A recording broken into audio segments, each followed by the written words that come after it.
ఉప్పు, బ్రహ్మం గారి శుద్ధులు, రామదాస్ గారి కీర్తన, వేమర్ గారి పద్యాలు, సుమతి శతకం తిరగేసి బార్లేసి వచ్చి ఇక్కడ పడ్డాను. అంత పిచ్చోండి, మామూలు పిచ్చోండి కాదు, భక్తులు అంత పిచ్చి.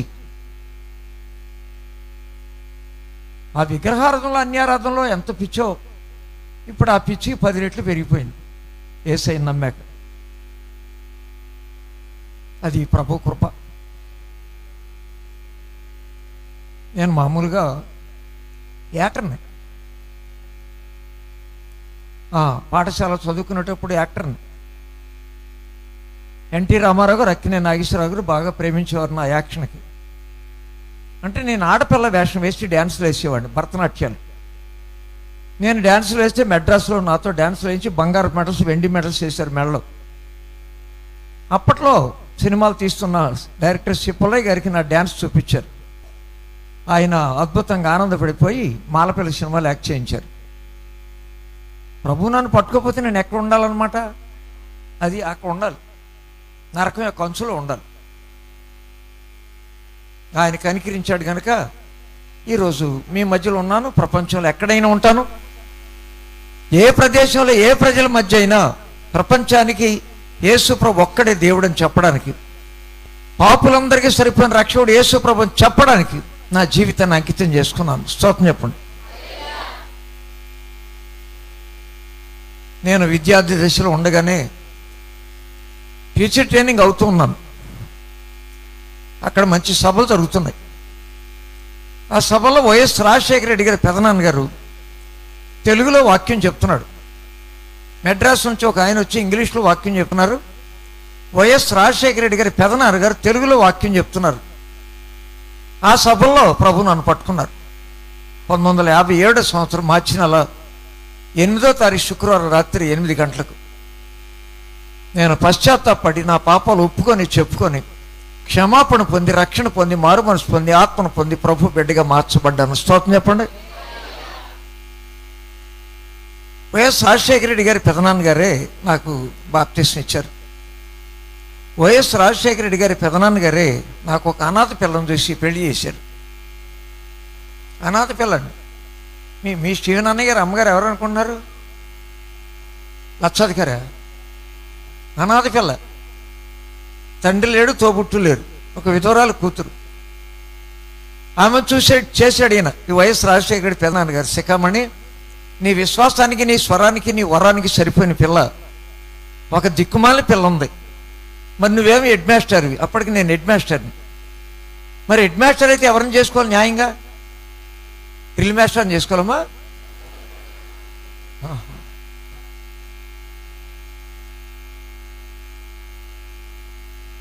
నేను అన్నాను, సరే నేను కూడా ఒక వారం రోజులు ప్రార్థన చేసుకొని చెప్తాడయ్యా అని ప్రార్థన చేస్తే ప్రభు చేసుకోమన్నాడు.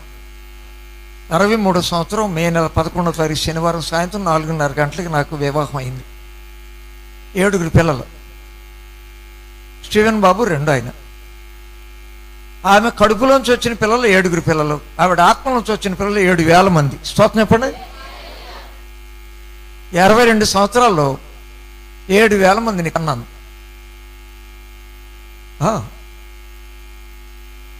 60 మందిరాలు కట్టించాడు ప్రభు. కోయ ప్రజల మధ్య, లంబాడి ప్రజల మధ్య, ఎరుకు ప్రజల మధ్య, చెంచు వారి మధ్య సంఘాలు ఉన్నాయి. 30 మందిరాలు. గోదావరి నదులు ముంచెనాళ్ళు, అరేబియా సముద్రం కొందన్నాయి, బంగాళాఖాతంలో కొందన్నాయి.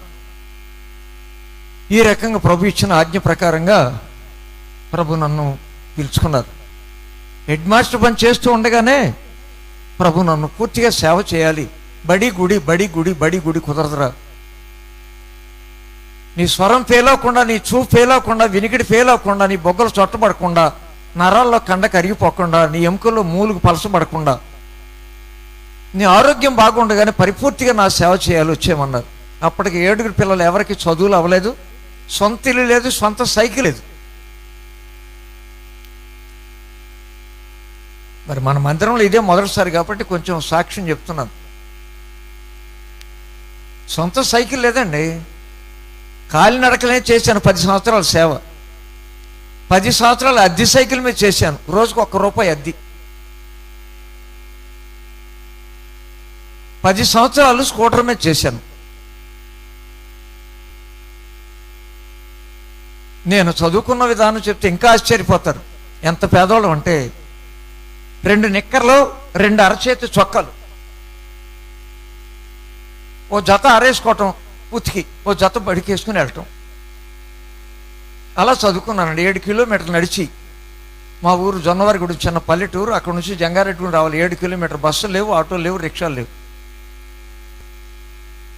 నడిచి వచ్చి చదువుకున్నాను ఎస్ఎల్సి వరకు. అలాంటి దీనబిడ్డని, దిక్కుమాలిన బిడ్డని సేవలోకి వచ్చాక 1500 సైకిళ్ళు 1500 మంది సేవకులకి ఇచ్చాను. స్తోత్రం చెప్పండి.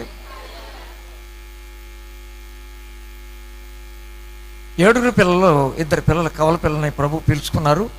ప్రస్తుతం 4 అబ్బాయిలు, 1 పాప. నన్ను సేవకు రమ్మన్నప్పుడు అడిగాను, యేసయ్య నా పిల్లలకి చదువులు అవ్వలేదు, పెళ్ళిళ్ళు అవ్వలేదు, ఇల్లు లేదు, సైకిల్ లేదు, దీనస్థితిలో ఉన్నాను, ఏంటి నన్ను ఎందుకు రమ్మన్నావు అని అడిగాను. చెప్పారు, నీ పిల్లలందరినీ నేను చదివిస్తా, నిన్ను రాజుల ముందు నుంచి పెడతా, రాజ్యాలు తిప్పేస్తా, అప్పిచ్చేవాడికి చేస్తా, పుచ్చుకునేవాడిగా చేయను, నేను తలగా ఉంచుతా, తోగ్గా ఉంచను, నా మాట నమ్మమని ఆయన వాగ్దానం ఇచ్చాడు. అప్పుడు రిజైన్ చేశాను. రిజైన్ చేసే సమయానికి మన జిల్లా కలెక్టర్ గారు క్రిస్టియన్, నేనేమో మోడల్ టీచర్ని, మెరిట్ టీచర్ని. ఆ మండలంలో, జిల్లాలో నాకు ఎన్నో బహుమతులు వచ్చాయి. రాష్ట్రపతి అవార్డు ఉంది, గవర్నర్ అవార్డు ఉంది. ఏమంటే ఇంత మోడల్ టీచర్ కదా, మెరిట్ టీచర్ కదా, ఎందుకు రిజైన్ చేశారండి అని కలెక్టర్ గారు, జిల్లా పరిషత్ చైర్మన్ అమ్మగారు ఈశ్వరి జీపీఎస్కి వచ్చారండి. శేఖమణి గారు, ఏం ట్రబుల్ వచ్చింది, ఎందుకు మీరు రిజైన్ చేశారు?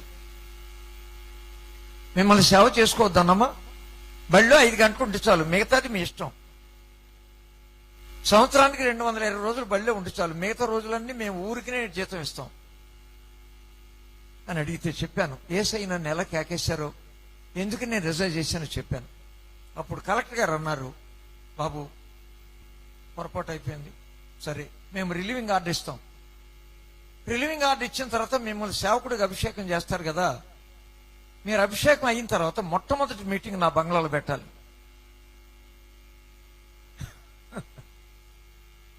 సేవకుడిగా నేను అభిషేకం పొందాక మొట్టమొదటి కలెక్టర్ గారు బంగ్లాలో మీటింగ్ అండి, స్తోత్రం చెప్పండి. తర్వాత జిల్లా పరిషత్ చైర్మన్ అమ్మ గారు బంగ్లాలో మీటింగ్, స్తోత్రం చెప్పండి. తర్వాత సమితి ప్రెసిడెంట్ గారు బంగ్లాలో మీటింగ్, స్తోత్రం చెప్పండి. ప్రపంచవ్యాప్తంగా ఎన్టీ రామారావు గారి కుటుంబీకులందరికీ వాక్యం చెప్పాను, వైఎస్ గారి కుటుంబీకులందరికీ వాక్యం చెప్పాను. ఆయన జ్ఞాపకార్థకోవటానికి మొదటి పాట చివరి పాట మందే. మీరు టీవీలో చూసారమ్మా, అలాంటివి చూడరా? మొగల రేకులు చూస్తున్నారా? వందనాలమ్మా, చూసారండి. నా ప్రోగ్రాం చూడకుండా మొగల రేకులు చూస్తున్నారు. మరి నా ప్రోగ్రాం చూస్తే మీకు అర్థం అను, మొదటి పాట చివరి పాట జ్ఞాపకార్థకోవటం 7 లక్షల మంది వచ్చారు ఆ రోజు. ప్రోగ్రాం అయిపోయింది, జగన్ గారు చెప్తున్నాడు, నాన్నగారు పేరట భోజనాలు చేసాము, వచ్చిన వారు అందరూ భోజనం చేసి వెళ్ళాలి. ఇప్పుడు ఆఖరి ప్రార్థన మెదక్ జిల్లా మన సిఎస్ఐ బిషప్ తండ్రి గారు ప్రార్థన చేస్తారు అని అన్నాడు. ఈ లోపల మనవాళ్ళు వచ్చి, ఆగండి నాన్నగారు, శిఖమణి తాతగారు పాడిన పాటలో మన తాతగారి ప్రోగ్రాం ఉంది, ఆ ప్రోగ్రాం ఉంది కాబట్టి ఇంకొకసారి ఆ పాట పాడాలి, అప్పుడు ఆఖరి ప్రార్థన చేయాలి. మీకు అందరికి వచ్చిన పాటే. ఆ పాటలో వైఎస్ గారి కథ ఉంది. అందులో 2009 సెప్టెంబర్ 2వ తారీఖున అనుకోకుండా నల్లమలి అడవులో పౌరాల గుట్ట మీద హెలికాప్టర్ కాలిపోయి ముతైపోయిన ముఖ్యమంత్రి గారి చరిత్ర మన పాటలో ఉంది. అది పట్టుకున్నారు వాళ్ళు. అర్జెంటుగా ముందు దాన్ని పాడండి, అప్పుడు ఆఖరి ప్రార్థన చేయాలన్నారు. ఏం పాట పాడండి? మీకు రాదేటి? వచ్చు. అంధకారమే దారి మోసిన నిందలే నన్ను కృంగదీసిన, అంధకారమే దారి మోసిన నిందలే నన్ను కృంగదీసిన, తన చిత్తం నెరవేర్చుతాడు, గమ్యం వరకు నన్ను చేర్చుతాడు, తన చిత్తం నెరవేర్చుతాడు, గమ్యం వరకు నన్ను చేర్చుతాడు, నడిపిస్తాడు నా దేవుడు శ్రమలోనైనా నన్ను విడువడు, నడిపిస్తాడు నా దేవుడు. శ్రమలోనైనా ఆ సమయానికి వైఎస్ గారు ఆస్తి ఎంత? ఆయన చనిపోయే సమయానికి 5,000 ఎకరం మెరక, 3,000 ఎకరం పల్లం. భారతదేశంలో 16 రాష్ట్రాల్లో వాళ్ళ పరిశ్రమలు ఉన్నాయి. 24 గంటల్లో ఆ పరిశ్రమలో పనిచేసే వాళ్ళందరికీ సాయంత్రం కూలి ఇవ్వగా, జీతాలు ఇవ్వగా ఒక రోజుకి 10 కోట్ల ఆదాయం. ఆ కారణం చేత 16 నెలలు మీ అన్నయ్య జైల్లో పెట్టి. ఏ కారణం చేత? 5,000 ఎకరం మెరకున్నది, 3,000 ఎకరం పల్లం అండి. 16 రాష్ట్రాల్లో వారి పరిశ్రమలు ఉన్నాయి. ఈ పరిశ్రమలో పనిచేసే వాళ్ళకి సాయంత్రానికల్లా ఎవరి కూలాడికి ఇచ్చేసి, ఎవరి జీతం వాడికి ఇచ్చేస్తే ఒక రోజుకి ఆదాయం 10 కోట్లు ఒక రోజుకి. ఇది చూశారండి. వారం లేక అసూయ చేత ఆయన్ని 16 నెలలు జైల్లో పెట్టారు. ఎవరిని? మీ అన్నయ్యనా? జగన్ గారిని. ఓహో, ఏమవుతాడండి అన్నయ్యనా? మరి అన్న వస్తున్నాడు బోర్డిట. ఆహా, ఈయన వస్తేనే అన్న, ముఖ్యమంత్రి గారు వస్తే బావా, ప్రధానమంత్రి వస్తే మామ.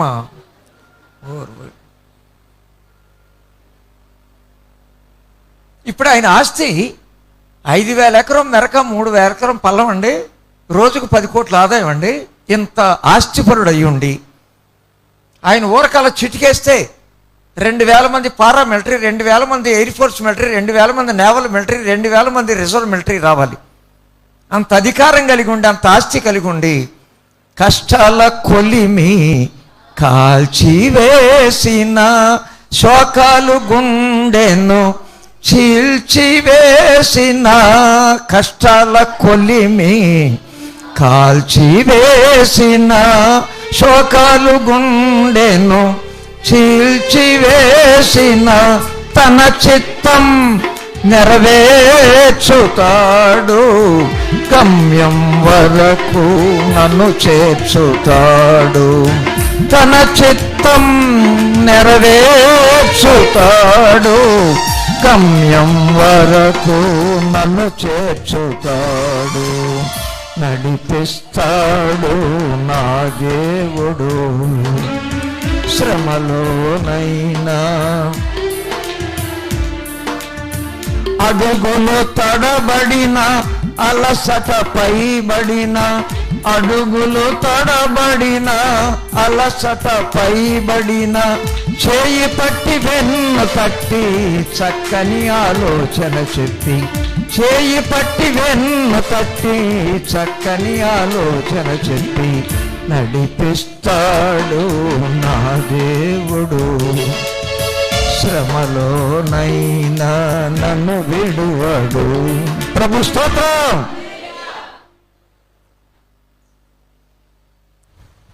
64 సంవత్సరాన్ని ఇశ్రాయేల్ దేశంలోనే యోర్దాను రాజుగారి సమక్షంలో 10,000 మందికి డిన్నర్ చేసి బాప్తిస్మం తీసుకుని వచ్చారండి. అందరూ అడిగారు నన్ను, ఏమండి రాష్ట్రాన్ని ఇంత చక్కగా పరిపాలిస్తున్న ముఖ్యమంత్రి గారికి ఏంటండి ఆ చావేంటి? తలకి మొండానికి సంబంధం లేకుండా, మొండానికి కాలికి సంబంధం లేక, కాలికి ఏలికి సంబంధం లేకుండా ఎందుకండి అలాంటి మరణం? ఆయన బాప్తిస్మం కూడా తీసుకున్నారా? అదేంటి? అమ్మగారు 10 పుస్తకాలు రాసింది, వైఎస్ గారి భార్య. మీరు చదివారు లేదు? అద్భుతమైన పుస్తకాలు రాసిందండి. ఇంత భక్తితో వాళ్ళు నడుస్తున్నారు కదా. కూతురేమో 500 మందిరాలు కట్టించింది. వైఎస్ గారి కూతురు అండి. ఆవిడ పేరేం పెట్టకూడదు, ఆవిడ పేరు చెప్పకూడదు. 30 మంది ఉంటే 3 లక్షలు, 50 మంది ఉంటే 5 లక్షలు, 100 మంది ఉంటే 10 లక్షల రూపాయలు ఇచ్చి మందిరాలు కట్టించింది. ఇంకా 500 మందిరాలు మొక్కుబడి ఉంది. ఈ లోపల ఆయన జైల్లో పెట్టడం వల్ల ఆపేసింది. అంకుల్ గారండి, అన్నయ్య జైల్లో ఉన్నారు కదా, ఈ ఆస్తుల గురించే కదా, అంచేత ఈ ప్రాజెక్టు మన ప్రస్తుతం ఆపేద్దామని షర్మిల ఆపేసిందని. ఇంత దేవుడి కొరకు త్యాగం చేస్తున్న కుటుంబాన్ని ఎందుకు అలా చంపాడని అడిగారండి. ఆ నెలలో నేను ఇలా కాకినాడలో మాట్లాడుతున్నాను మహాసభలు. మాట్లాడుతూ ఉండగా గమ్మున ఫోన్ రింగ్ అయింది. సాధారణంగా ఫోన్ సైలెంట్లో పెడతాం. ఏంట్రా రింగ్ అయింది చూసేటప్పటికి వైఎస్ గారు ఎక్స్పైర్డ్ అయిన న్యూస్ వచ్చింది. మరి ఏమన్నా అనుకోండి, మరి ఆ కుటుంబానికి నాకున్న సంబంధాన్ని గురించి కాదు, కానీ అలాగే కూలబడిపోయానండి. మళ్ళా నా ముఖం మీద నీళ్లు చల్లి చన్నీళ్ళు చల్లి నన్ను లేపి మంచిని పట్టించి మళ్ళీ నిలబడతాక అరగంట పట్టింది.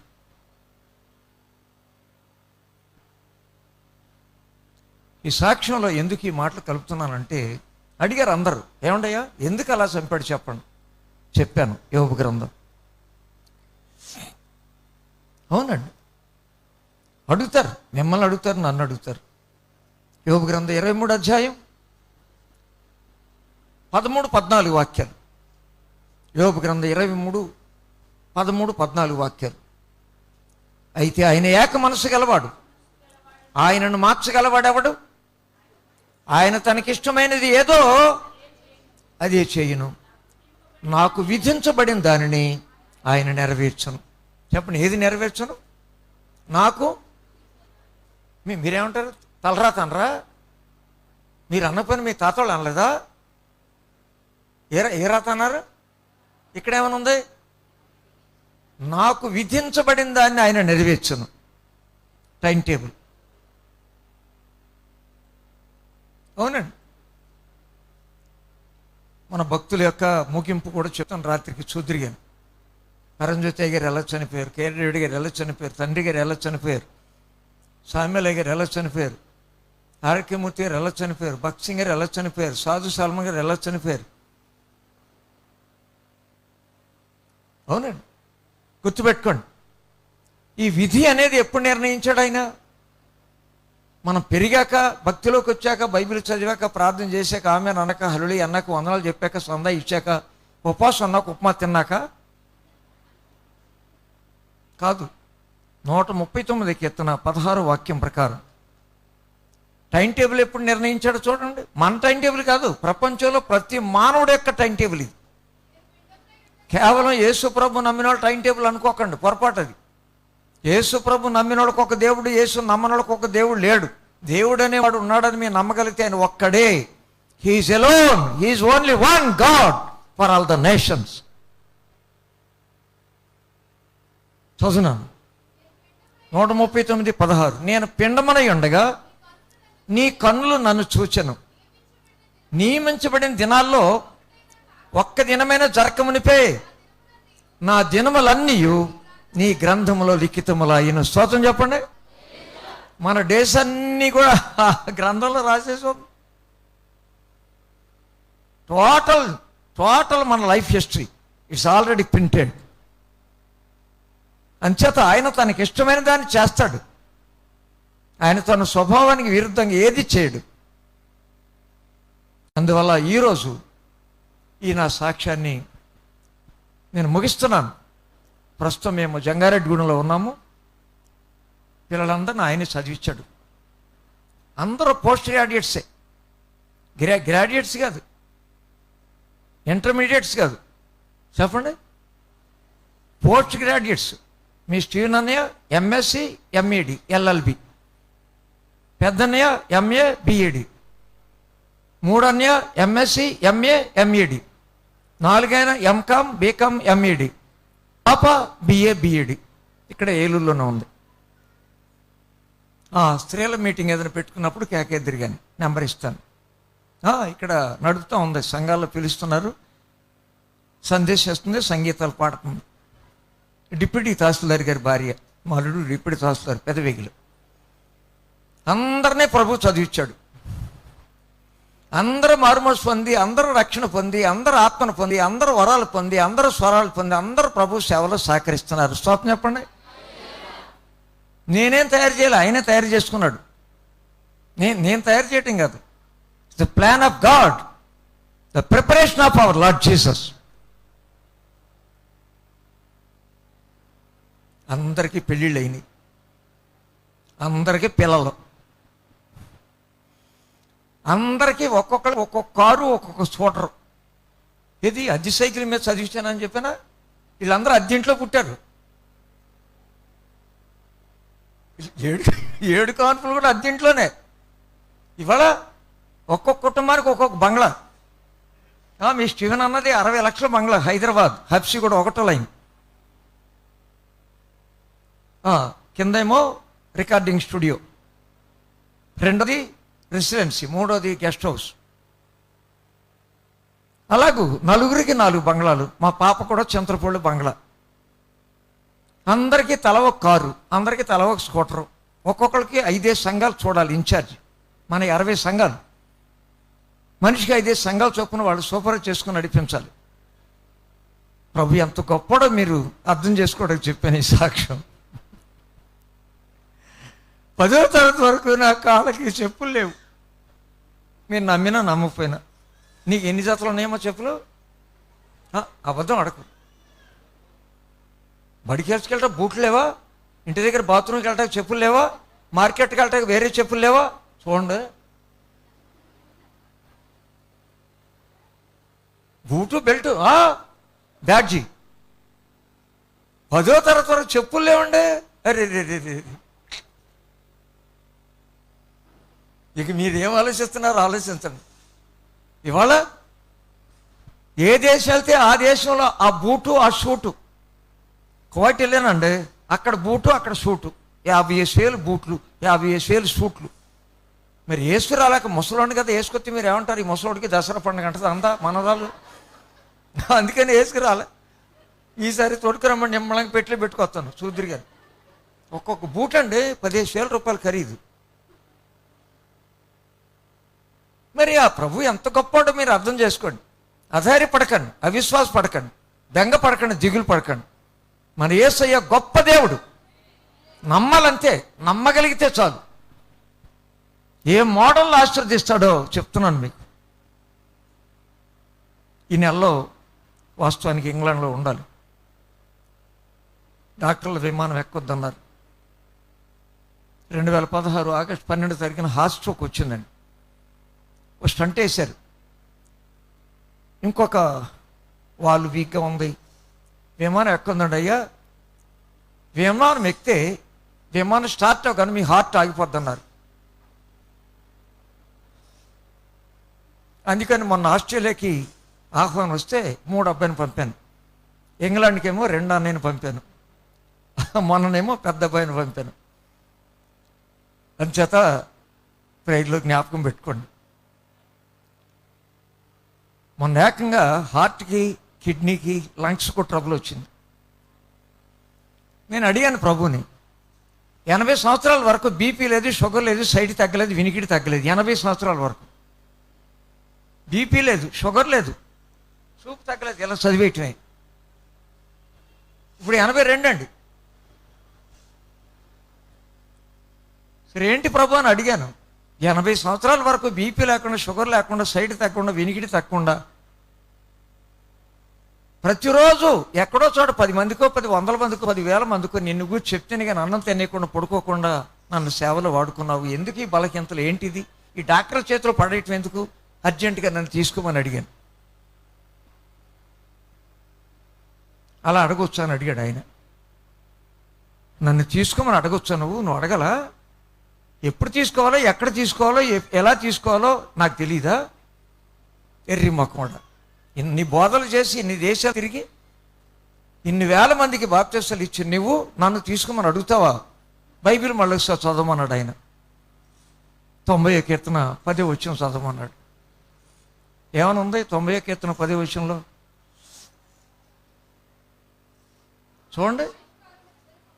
ఏంటమ్మా? నరుని ఆయుష్కాలం 70, అధిక బలం ఉంటే 80. అయినాను నేనే రాశానుగా, నిన్ను అధిక బలంలోకి రప్పించాను. కిందేముంది? ఆయాసం, దుఃఖం. ఈ వాగ్దానం మీరు చూసారా? 70 ఏమో యావరేజ్ వయసు, ఏది ప్రపంచ యావరేజ్ వయసు. కానీ అధిక బలం ఉంటే 80. మరి నిన్ను 80 దాకా నిన్ను ఆరోగ్యంతో వచ్చాను. 80లో నీ వాగ్దానం ఏముంది? ఆయాసం. మరి రావాలి అక్కలేదా అని అడిగాడు. థ్యాంక్ యూ నాయన అన్నాను. మరి మన యేసయ్య మాట తప్పని దేవుడు అండి. మాట తప్పని దేవుడు, ఆడి తప్పుడు ఎరగని దేవుడు, అబద్ధం ఆడలేని దేవుడు, సత్యస్వరూపుడైన దేవుడు, నిజమైన దేవుడు, నిత్యజీవము ఉన్న దేవుడు, ఉన్న దేవుడు, నిన్న నేడు నిరంతర ఏకరీతిగా ఉన్న దేవుడు, మార్పు లేని దేవుడు, మార్చగల దేవుడు యేసునాథుడు. స్తోత్రం చెప్పండి. అంచేత పొరపాటు అయింది నాన్న, క్షమించు అని అంటే ఆ సూపరింటెండెంట్ గారు స్టన్ అయిపోయాడు. ఏంటండి శిఖామణి గారు, మీరు మా కోసం ప్రార్థన చేయమంటే మీరు ఏమని ప్రార్థన చేస్తున్నారు, నన్ను తీసుకోమంటున్నారేంటి? ఆ డాక్టర్లు ఏమో దడిచిపోయి భయపడిపోయి 3 వ్యాధులు ఒకేసారి 12 మంది డాక్టర్లు గుండ్రగా నుంచొని చేయలేమని చెప్పేశారు. స్టీవెన్ అన్నయ్యతో, మీ నాన్నగారికి వైద్యం చేయలేమండి, సీరియస్గా ఉంది కండిషను, ఈ కండిషన్లో తీసుకొచ్చారు ఎందుకని అన్నారు. ఆంధ్ర హాస్పిటల్ విజయవాడ.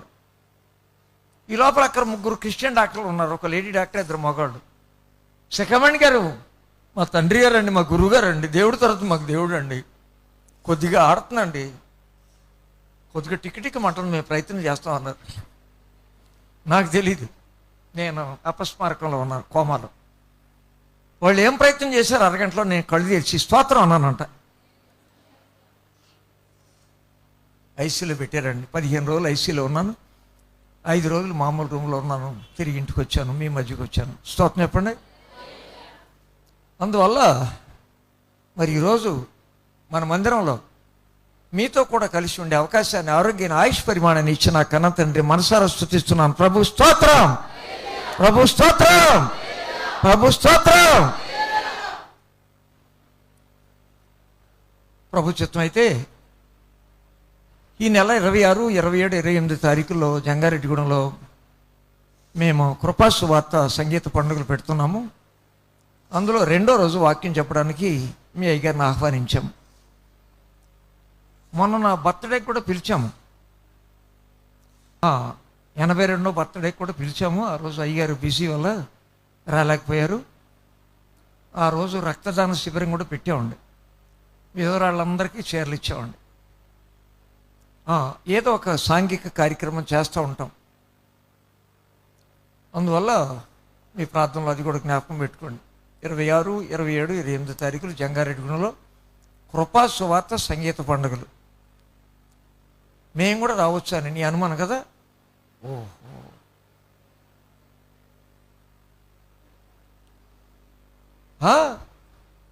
నిజంగా మీరు రాగలిగితే దేవునికి ఎంత మహిమండి. మరి నేను అంతర్జాతీయ స్వార్థికుడిని కదా, అందువల్ల వెల్కమ్.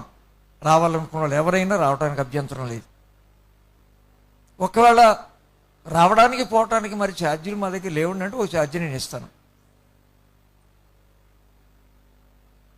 లేదు ఏదన్నా ఒక మంచి ఆటో కానీ బస్సు కానీ మాట్లాడుకొని రండి, కనీసం ఒక రాత్రి అయినా సూద్రి అని. శిఖామణి గారి బంగ్లా అంట, శిఖామణి గారి చర్చ్ అంట, శిఖామణి గారి మందిరం అంట, శిఖామణి గారి క్యాంపస్ అంట. మీటింగ్ పెట్టి క్యాంపస్ వేరు, ఈటింగ్ పెట్టి క్యాంపస్ వేరు, ఆరాధన జరిపే క్యాంపస్ వేరు. ఒకసారి మనం అడుగుపెట్టి వద్దాం రా, ఈయన పడ ఏంటో చూద్దాం అని అనుకుంటే రండి, అది తప్పులేదే. మరి కొంతమంది చెప్పే మాటలకి చేసే పనులకి పొంతన ఉండదు, చెప్పేదానికి అక్కడ చూసేటప్పటికి ఏం తేడా ఉండదు, అసలు ఏం సంబంధం ఉండదు. మరి అలాంటి దరిద్రపు అలవాట్లు లేకుండా ప్రభు నన్ను రక్షించాడు. అంచేత అవకాశం మీకు కూడా ఉంది. మరి మధ్యాహ్నం కాస్త రావాల్సినంతమంది రాలేదు, రాకపోయినా నాకు అలవాటే. మరి మేము చిన్న చిన్న పల్లెల్లో కట్టామండి మందిరాలు. మీరు ఒక్కొక్క మందిరం చూడాలంటే 1 కిలోమీటర్ కొండ ఎక్కాలి, ఓ మందిరం చూడాలంటే కిలోమీటర్ కిందకి దిగాలి. ఏజెన్సీ ప్రాంతం ఎక్కడ? కొండ మొదలండి, మధ్యప్రదేశ్ బార్డర్ అన్నమాట. తూర్పు కనుమలు అంటారు, చదువుకున్న వాళ్ళకి అర్థం అవుతుంది. తూర్పు కనుమలు, ఆ కనుమల్లో ఉన్నాయి మన మందిరాలు.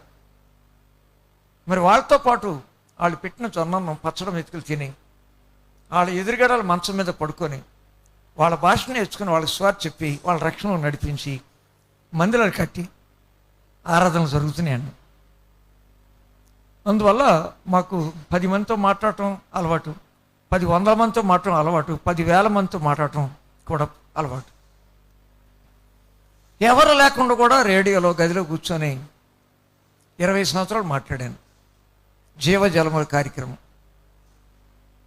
అందువల్ల మిమ్మల్ని ఇబ్బంది పెట్టకుండా, నేను ఇబ్బంది పడకుండా మరి మధ్యాహ్నం కాసేపు కొంచెం క్లుప్తంగా మాట్లాడుకుందాం.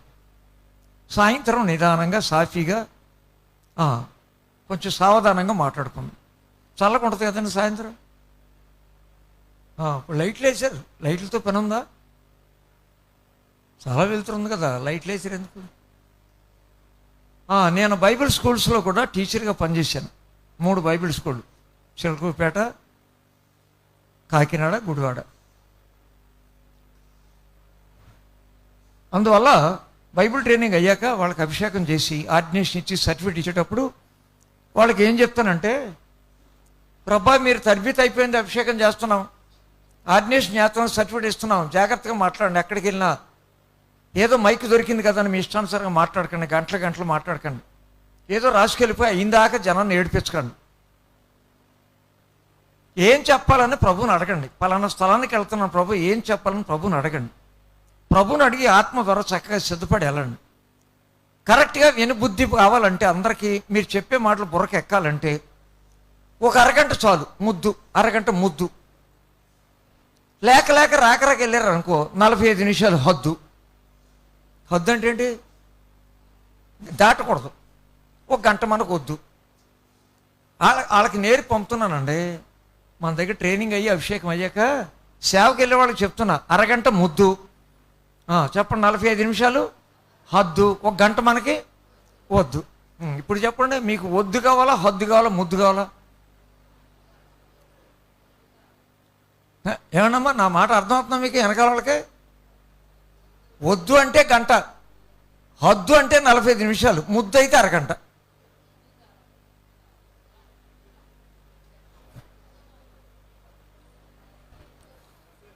వాళ్ళకి ఎలా ఉందంటే ముద్దు అయితే బాగుంటుందని.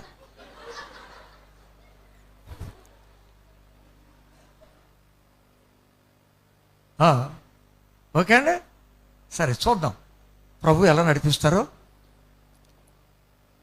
మరి నలిగిపోయి ఉన్నాను 60 ఏళ్ళు. నలిగిపోయి ఉన్నాను, కరిగిపోయి ఉన్నాను, మరిగిపోయి ఉన్నాను, తరిగిపోయి ఉన్నాను, ఒరిగిపోకుండా మీ దగ్గరికి వచ్చాను.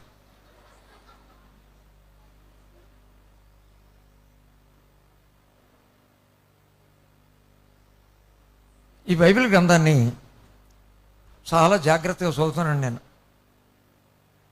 రేయి మొదటి జామున లేచి 1 గంట ప్రార్థనలో ఉంటాను. మొంగడుకున్నాక టీ కానీ కాఫీ కానీ ఏం తాగకుండా 3 అధ్యాయాలు చదువుకుంటాను. ఆదివారం 5 అధ్యాయాలు చదువుతాను. అలాగే బైబిల్ మొత్తం 50 సార్లు చదివానండి.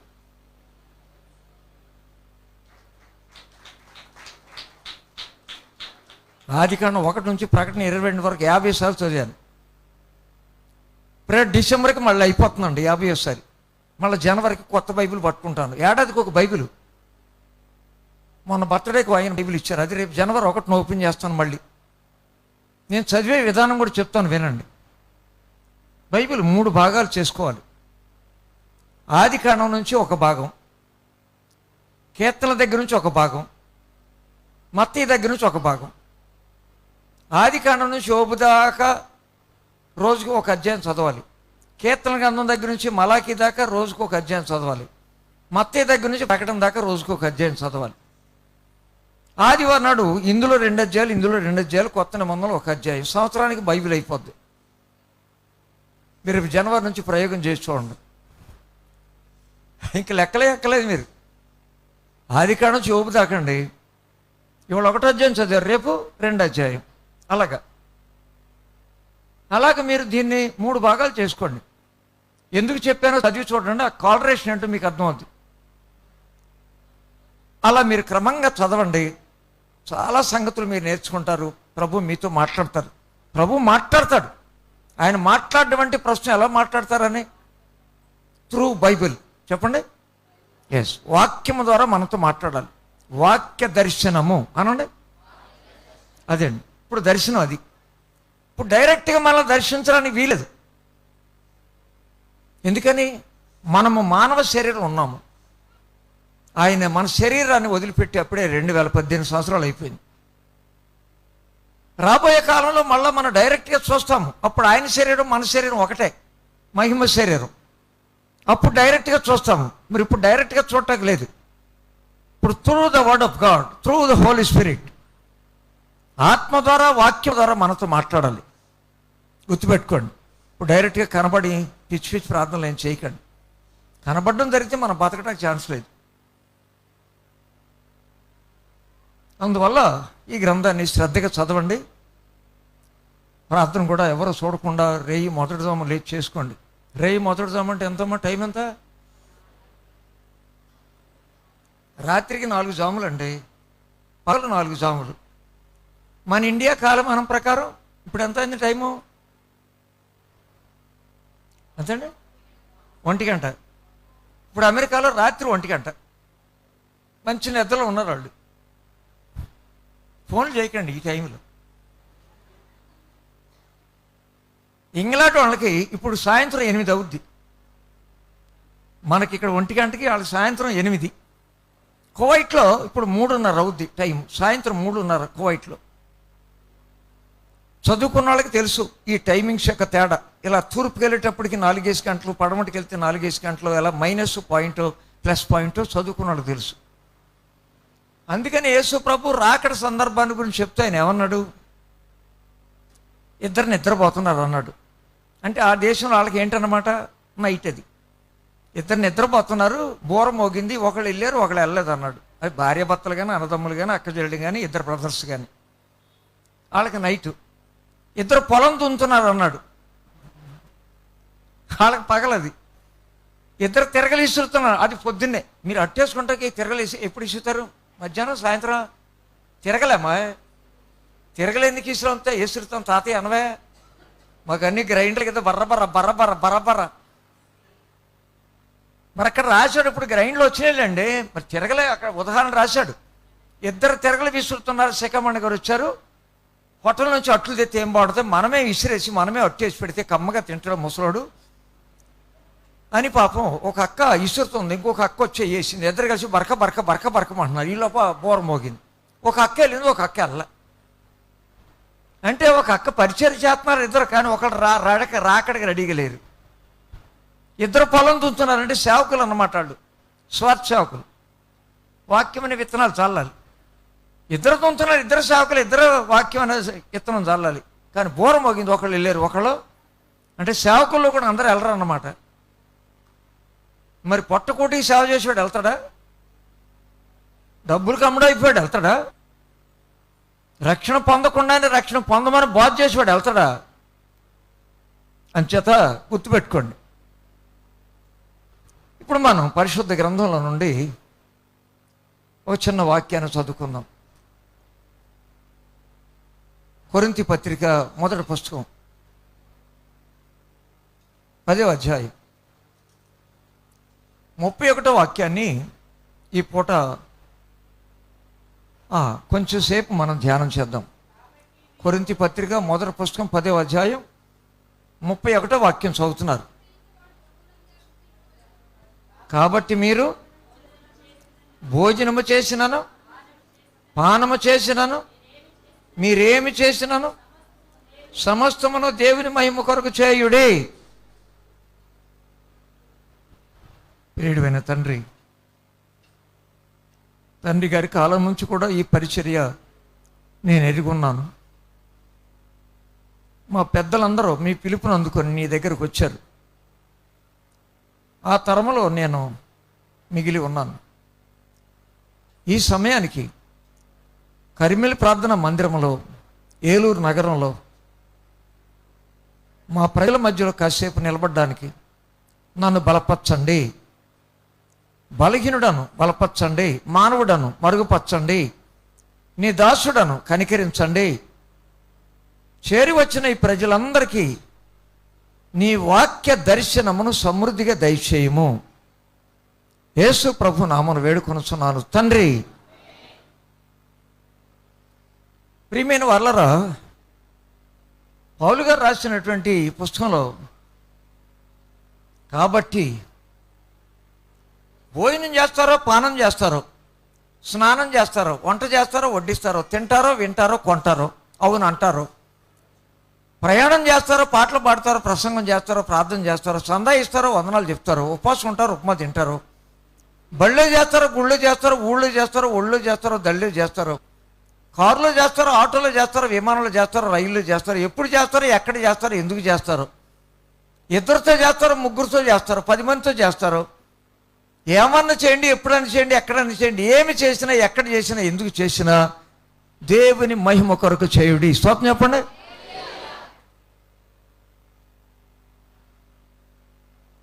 చేస్తున్నాం మనం. అంట్లు తోముతున్నామా? అమ్మే తోమలా? కొంచెం సాయం చేస్తే చూస్తారండి, పిల్లలు కొంచెం అంట్లు తోమద్దంటండి. కొద్దిగా గదులన్నా తుడుతామండి, వారం కూర బూసుతుడు చెయ్యాలి. ఆడపిల్లలకు చెయ్యాలండి. చేస్తే రేపు అత్తగారు ముట్టుకెళ్ళి పడవద్దు. లేకపోతే రోజు మాకు రిపోర్ట్లు, చేసావు బాబా అంతకత్యం చేసుకున్నాం బాబా, లారీ సామాన్ అంత చేసుకున్నాం బాబా, యాసకం బాబా, చీపురు గట్ట పుచ్చుకుని చేతే సావట్లా, దీని తొంపదా గిడి అమ్మకడు చల్లకుండా అని అత్తగారు రిపోర్ట్. చేతకు చేయండి. ఎవరి వయసులో వారు, ఎవరి వంతులో వారు, ఎవరి అవకాశంలో వారు చేయదగిన పనులు మనం చేయాలి. మనలో ఎవరు సోమరులుగా ఉంటాం యేసయ్యకి ఇష్టం లేదు, బద్ధకస్తులుగా ఉంటాం ఆయనకు అస్సలు ఇష్టం లేదు. మనమందరం కూడా ఎవరికి చేతనైన పని, ఎవరికి చేయగలిగిన పని, ఎవరి వయసులో ఎవరి వంతులు వారు చేయాలి. అయితే ప్రభు ఏం చెప్తున్నాడు? మీరు ఏం చేస్తారో, ఎప్పుడు చేస్తారో, ఎక్కడ చేస్తారో, ఎందుకు చేస్తారో, ఎలా చేస్తారో, ఎవరితో చేస్తారు, ఏమన్నా చేయండి, ఎప్పుడన్నా చేయండి, ఎక్కడన్నా చేయండి. ఎవరి కొరకు చేయాలట? దేవుని మహిమ కొరకు చేయాలి. అయితే ఇప్పుడు ప్రశ్న, దేవుని మహిమ కొరకు మనం చేయాలంటే అసలు దేవుడు సంగతి ఏంటో సరిగ్గా అర్థం కాకుండా ఆయన మహిమ కొరకు ఎలా చేయాలండి? ఇప్పుడు శిఖమణి గారి కోసం ఏమన్నా వంట చేయాలనుకున్నారండి మా అమ్మాయి గారు. శిఖమణి గారు ఏం తింటారో ఏం తినరో తెలుసుకోకుండా వంట చేస్తారా? తెలుసుకోవాలి కదండి. మరి దేవుని మహిమ కొరకు చేయాలంటే అసలు ఆయన సామర్థ్యం ఏంటి, ఆయన శక్తి ఏంటి, ఆయన స్వరూపం ఏంటి, ఆయన లక్షణాలు ఏంటి, ఆయన ప్లాన్ ఏంటి, ఆయన ప్రణాళిక ఏంటి, ఆయన చిత్తం ఏంటో, ఆయన సంకల్పం ఏంటో తెలుసుకోకుండా ఆయన ఎలా మహింపరుస్తాం మనం? ముందు ఆయన సంగతి కొద్దిగా తెలుసుకోవాలి మనం. అపోస్తలుల కార్యాలు 7వ అధ్యాయం 1వ వాక్యం. సమస్తం మనం దేవుని మహిమ కొరకు చేయాలంటే ఆ దేవుని గురించిన సంగతులు మనకు తెలియాలి. ఆ దేవుడు ఎవరు, ఎక్కడున్నారు, ఎప్పుడున్నారు, ఎందుకున్నారు, ఎలా ఉన్నారు, ఏం చేస్తారు, ఏం చేయగలరు, ఆయన శక్తి, ఆయన స్వరూపం, ఆయన గుణ లక్షణాలు, ఆయన సంకల్పం, ఆయన చిత్తం, ఆయన ఏర్పాటు, ఆయన పద్ధతి, ఆయన క్రమం, ఆయన మర్యాద, ఆయన పరిశుద్ధత, ఆయన పరలోకం, ఈ సంగతులన్నీ కూడా మనం కొంచెం క్లుప్తంగా తెలుసుకుంటే అప్పుడు ఏం చేసినా ఆయన మహిమ కొరకు చేయడానికి అవకాశం ఉంటుంది. ఏమి తెలుసుకోకుండా శిఖమణి గారు చెప్పారు, దేవా స్తోత్రమైన, మహిమ స్తోత్రమైన, గ్లోరీ గ్లోరీ గ్లోరీ గ్లోరీ గ్లోరీగా స్తోత్రమైన అని అంటే ఏంటది? నువ్వెందుకు అల్లుడి అన్నావో, ఎందుకు గ్లోరీ అన్నావో నీకే తెలిసావు. అంచేత మొదట మనం ఈ దేవుని మహిమ కొరకు చేయడానికి దేవుని ఉనికి కొద్దిగా అర్థం చేసుకోవాలి. కొద్ది మాటలు చూద్దాం. దేవుని ఉనికి చెప్పడానికి 150 మాటలు ఏరి పెట్టానండి. ఒక్క యేసు ప్రభువుని గురించి మీకు వివరంగా చెప్పడానికి 150 మాటలు. మరి మామూలు దేవుడు అనుకున్నారైనా? ప్రపంచానికి మీ ఇష్టం ఎవరితోనైనా మాట్లాడడానికి. ఏ దేవుడు కూడా ఎత్తకుండా, ఏ బొమ్మ గొడవ, ఏ అమ్మ గొడవ, ఏ దిమ్మ గొడవ ఎత్తకుండా కేవలం యేసు ప్రభు మాత్రమే దేవుడిని చెప్పడానికి 150 సంగతులు ఏరిపెట్టాను. ఒక శాంపుల్కి మన అంశం కోసం చూద్దాం. అపోస్తలుల కార్యాలు 7:1. స్టెఫన్ గారిని నిలబెట్టారండి. స్టెఫన్ గారిని నిలబెట్టి ఆయన మీద ఏవో సాక్ష్యాలు చెప్పారు. ప్రధాన యాజకుడు అన్నాడు, వీళ్ళు ఏదే చెప్తున్నా నువ్వు చెప్పాయా, నీ సాక్ష్యం అంటే చెప్పు అని అన్నాడు. అంటే ఇప్పుడు స్టెఫన్ మాట్లాడుతున్నాడు. ఏమని? ఈ మాటలు నిజమేనని అడిగాను. అందుకు స్టెఫను చెప్పినది ఏమనగా, సహోదరులారా, తండ్రులారా, వినండి. మన పితరుడైన అబ్రహాము హారానులో కాపురం ఉండక మునుపు మెసొపొతామియాలో ఉన్నప్పుడు మహిమగల దేవుడు అతనికి ప్రత్యక్షమై, చెప్పండి స్తోత్రం చెప్పండి. ఏ దేవుడు ప్రత్యక్షమయ్యాడు? అది మన దేవుడు టైటిల్ ఏంటంటే మహిమగల దేవుడు. ఎస్. 72వ కీర్తన 18వ వాక్యం. 72వ కీర్తన 18వ వాక్యం. దేవుడైన యెహోవా ఇశ్రాయేలు యొక్క దేవుడు స్తుతించబడును గాక. ఆయన మాత్రమే ఆశ్చర్యకార్యములు చేయువాడు. ఆయన మహిమగల నామము అనండి. ఆయన మహిమగల ఏ నామం అండి ఆయనది? మామూలు నామం కాదు. యేసయ్య నామం అంటే పరలోకంలో భూమి మీద భూమి క్రింద హెచ్చించబడిన గొప్ప నామం. అయితే ఇక్కడ మన అంశం ఏంటంటే మహిమగల నామము అనండి. ఆయన మహిమగల నామము స్తుతించబడును గాక. మత్తయి సువార్త 25వ అధ్యాయం 31వ వాక్యం. మత్తయి సువార్త 25:31.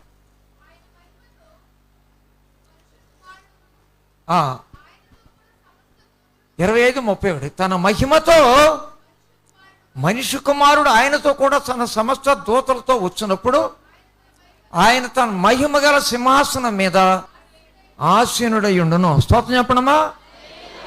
ఏ కుర్చీ అండి ఆయన్ని? ఏమో ఏ కుర్చీ? ప్లాస్టిక్ కుర్చీ ఎత్తవా? ప్లాస్టిక్ కుర్చేసి తెల్లబొడ్డ ఎత్తను అంటుంది.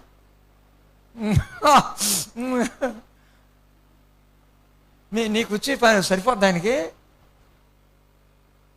వేస్తున్నారు, కుర్చీలు వేస్తున్నారు. మీరు చూసారు లేదు? ఇప్పుడు మళ్ళీ వీళ్ళు అడగ తగ్గు చెప్తారు. శ్రీకమణ గారు మీ గురించి చెప్పాడు. కొన్ని మందిరాల్లో 3 కుర్చీలు వేస్తారండి. ఒక కుర్చీ ఏమో దేవదాసాయి గారికి, ఒక కుర్చీ ఏమో దేవుడికి, ఒక కుర్చీ ఏమో పరిశుద్ధాత్ముడికి. 3 కుర్చీలు వేస్తారండి. వేసి దాని మీద తెల్లగొడ్డ వేస్తారండి. నన్ను కేకేశారండి ప్రసంగానికి. నేను వెళ్ళానండి. వెళ్ళి వాక్యం మొదలుపెట్టాను. ఈ లోపల కొంచెం గాలి వచ్చిందండి. గాలి వచ్చి 3 కోట్లు ఎగిరిపోయినాయి. నేను అడిగానండి, అయ్యగారులు ఇంకా దిగలేదా అని. ఆ కుర్చీలో కోట్లో ఎగిరిపోయినాయమ్మా. నేను ఏమడిగానంటే అయ్యగారులు ఇంకా దిగలేదా అని అడిగానండి. మరి అయ్యగారు కూర్చుంటే కోట్లో వేసిపోద్దండి. మాట్లాడామండి. నేను అడగ పొరపాటా ఏమన్నాయి మరి దిగలేదేమో. మరి దిగితే కొట్టాలలో వేస్తుందా ఇది మాకు కూడా. ఏసైకి ఏ కుర్చీ సరిపోద్దండి. 7 సంవత్సరాలు కట్టాడు మందిరం సొలొమోన్ గారు. ఏసయ్య కొంచెం రిబ్బన్ కట్ చేయాలి రమ్మన్నాడు. ఏమన్నాడు ఏసయ్య? ఆకాశము నా సింహాసనం. చెప్పండి, భూమినా పాదములు కాదు, ఒక పాదానికే పీట, మొత్తం భూమి 7 ఖండాలు. బాబా, ఆకాశం మొత్తం నా సింహాసనం అయితే భూమి నా పాదపీఠం. అది ఏ మందిరం పడతారా భక్తుడు ఎవరే? ఆకాశ మహాకాశంలో పట్టతలిన దేవుడు మన యేసు. స్తోత్రం చెప్పండి. రేపు ఆయన కూర్చోబోయేది తన దూతలతో కూడా వచ్చినప్పుడు ఆయన కూర్చునే సింహాసనం పేరేంటమ్మా? మహిమగల సింహాసనము అనండి. అవును, ఆయన రేపు రాబోతున్నాడు. మనం కూడా వెళ్ళబోతున్నాం.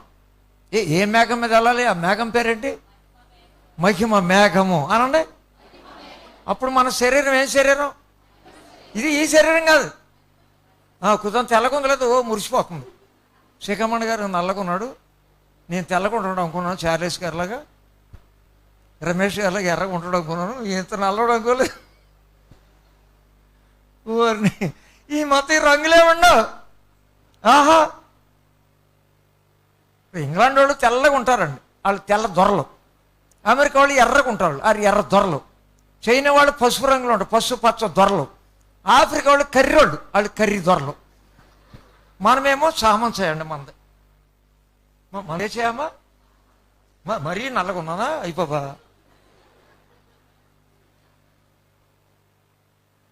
కలర్లే ఉండవు, ఒకే కలర్, ఒకే వయసు, ఒకే ఆకారం. బా, వండర్ఫుల్ డే. మీకు తెలుసా అది? ఇప్పుడు నాకు 80 అనుకోండి, అప్పుడు 80 ఉండదు, 100.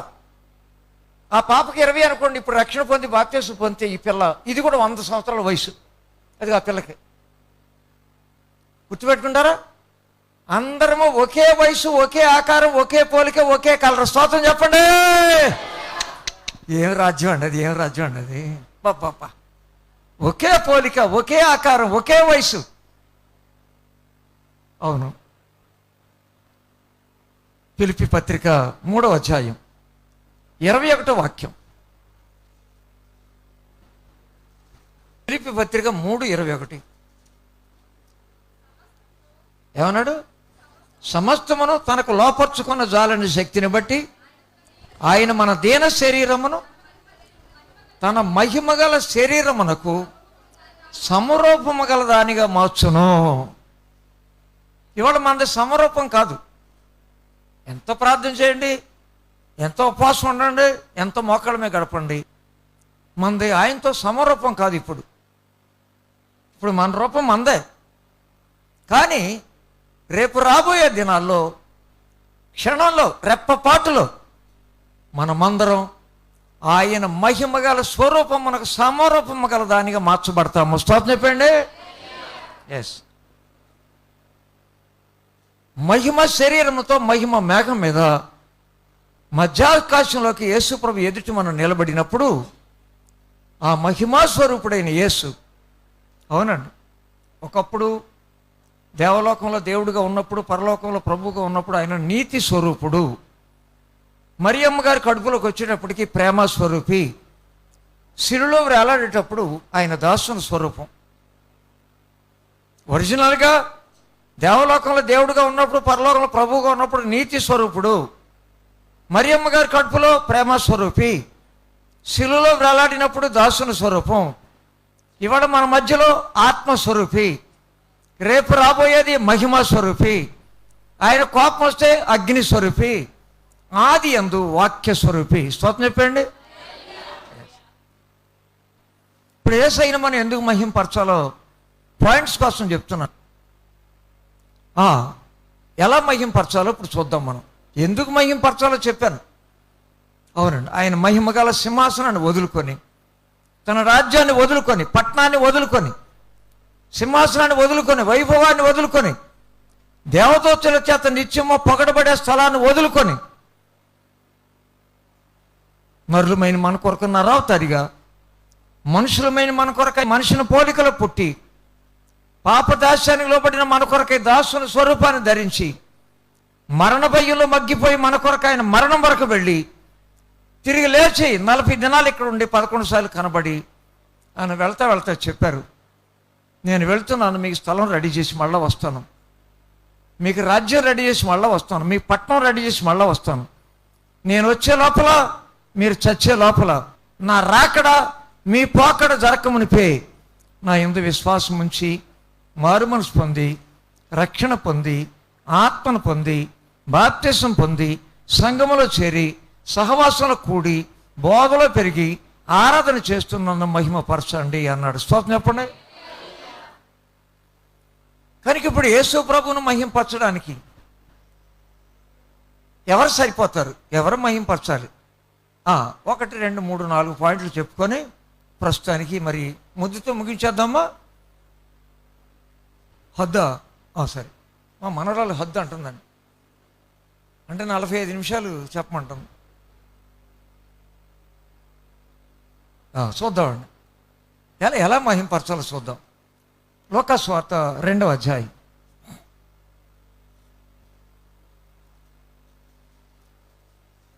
20వ వచనం. లూకా సువార్త 2:20. ఆ గొర్రెల కాపర్లు తమతో చెప్పబడినట్టుగా తాము విన్న వాటిని, కన్న వాటిని అన్నిటిని గూర్చి దేవుని మహింపరచు, స్తోత్రం చేసు తిరిగి వెళ్ళి. ఎవరండి? ఏ బ్యాచ్? ఏ సంఘం ఇది? సంఘం పేరేమైనా ఉందా? ఇంకా బోర్డు పెట్టలేదా?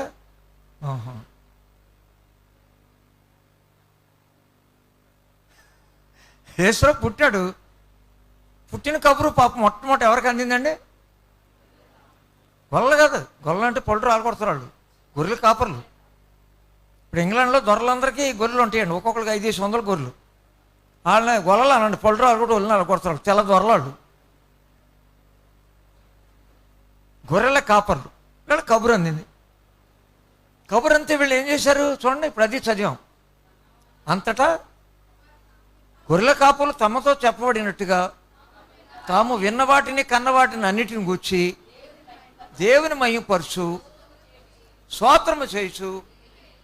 వీళ్ళు ఎవరు నేర్పారు వీళ్ళకి? అప్పుడు సంఘం ఉందా? బైబిల్ ఉందా? ఏమండయ్యా అయ్యారు వింటున్నారా? గొర్రెల కాపులకి కబురు అందినప్పుడు వాళ్ళు దేవుని మహిమపరచు స్తోత్రం చేయొచ్చు తిరిగి వెళ్ళారని ఉంది. వీళ్ళకి మందిరం లేదు, పాస్టర్ గారు లేరు, బైబిల్ లేరు, ఆదివారం లేదు, ఆరాధన తెలియదు, వందనాలు తెలియదు, చందాలు తెలియదు, హల్లు తెలియదు, ఆమెను తెలియదు, మోకాళ్ళు తెలియదు, ఉపాసన తెలియదు, ఉప్మా తెలియదు. మరి వీళ్ళు ఎలా మహిమపరిచారండి? చూడండి 9వ వచనం. మరి అది చిత్రం. మీరేమనుకున్నారు? దేవుని మహిమపరచడం నేర్చుకోవాలి. మన బైబిల్ కాలేజీ ఉంది కదా, మన బైబిల్ కాలేజీ ఉందమ్మా. మరే ఈ మహిమపరచడం అక్కడ నేర్పుతారేమో, ఒక వారం రోజులు వెళ్దాం చూస్తున్నామమ్మా. అక్కలేదు, ఎర్రి మాకు ఇక్కడే ఉంది. చూడు, ప్రభువుతో వారి యొద్దకు వచ్చి నిలిచాను, ప్రభువు మహిమ వారి చుట్టూ. ఓహో, వీళ్ళకి ఎక్కడి నుంచి వచ్చింది తెలివి? ఎక్కడి నుంచి వచ్చింది జ్ఞానం?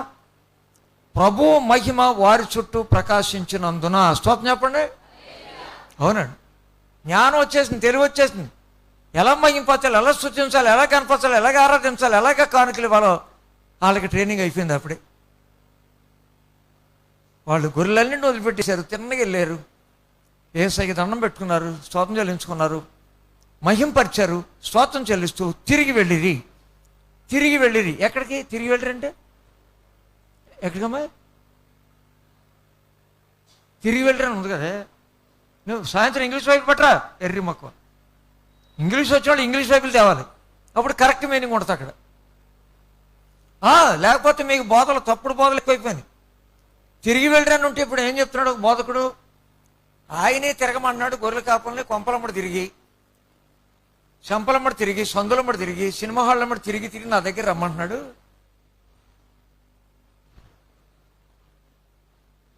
ఇక్కడ తిరిగి అంటే తిరగమని కాదు, రిటర్న్. రిటర్న్ అనండి. ఇప్పుడు మీరు ఇక్కడికి వచ్చారండి, ఎక్కడి నుంచి వచ్చారు? మీ ఇంటి దగ్గర నుంచి వచ్చారు. ఇప్పుడు మళ్ళీ తిరిగి ఎక్కడికి వెళ్తారు?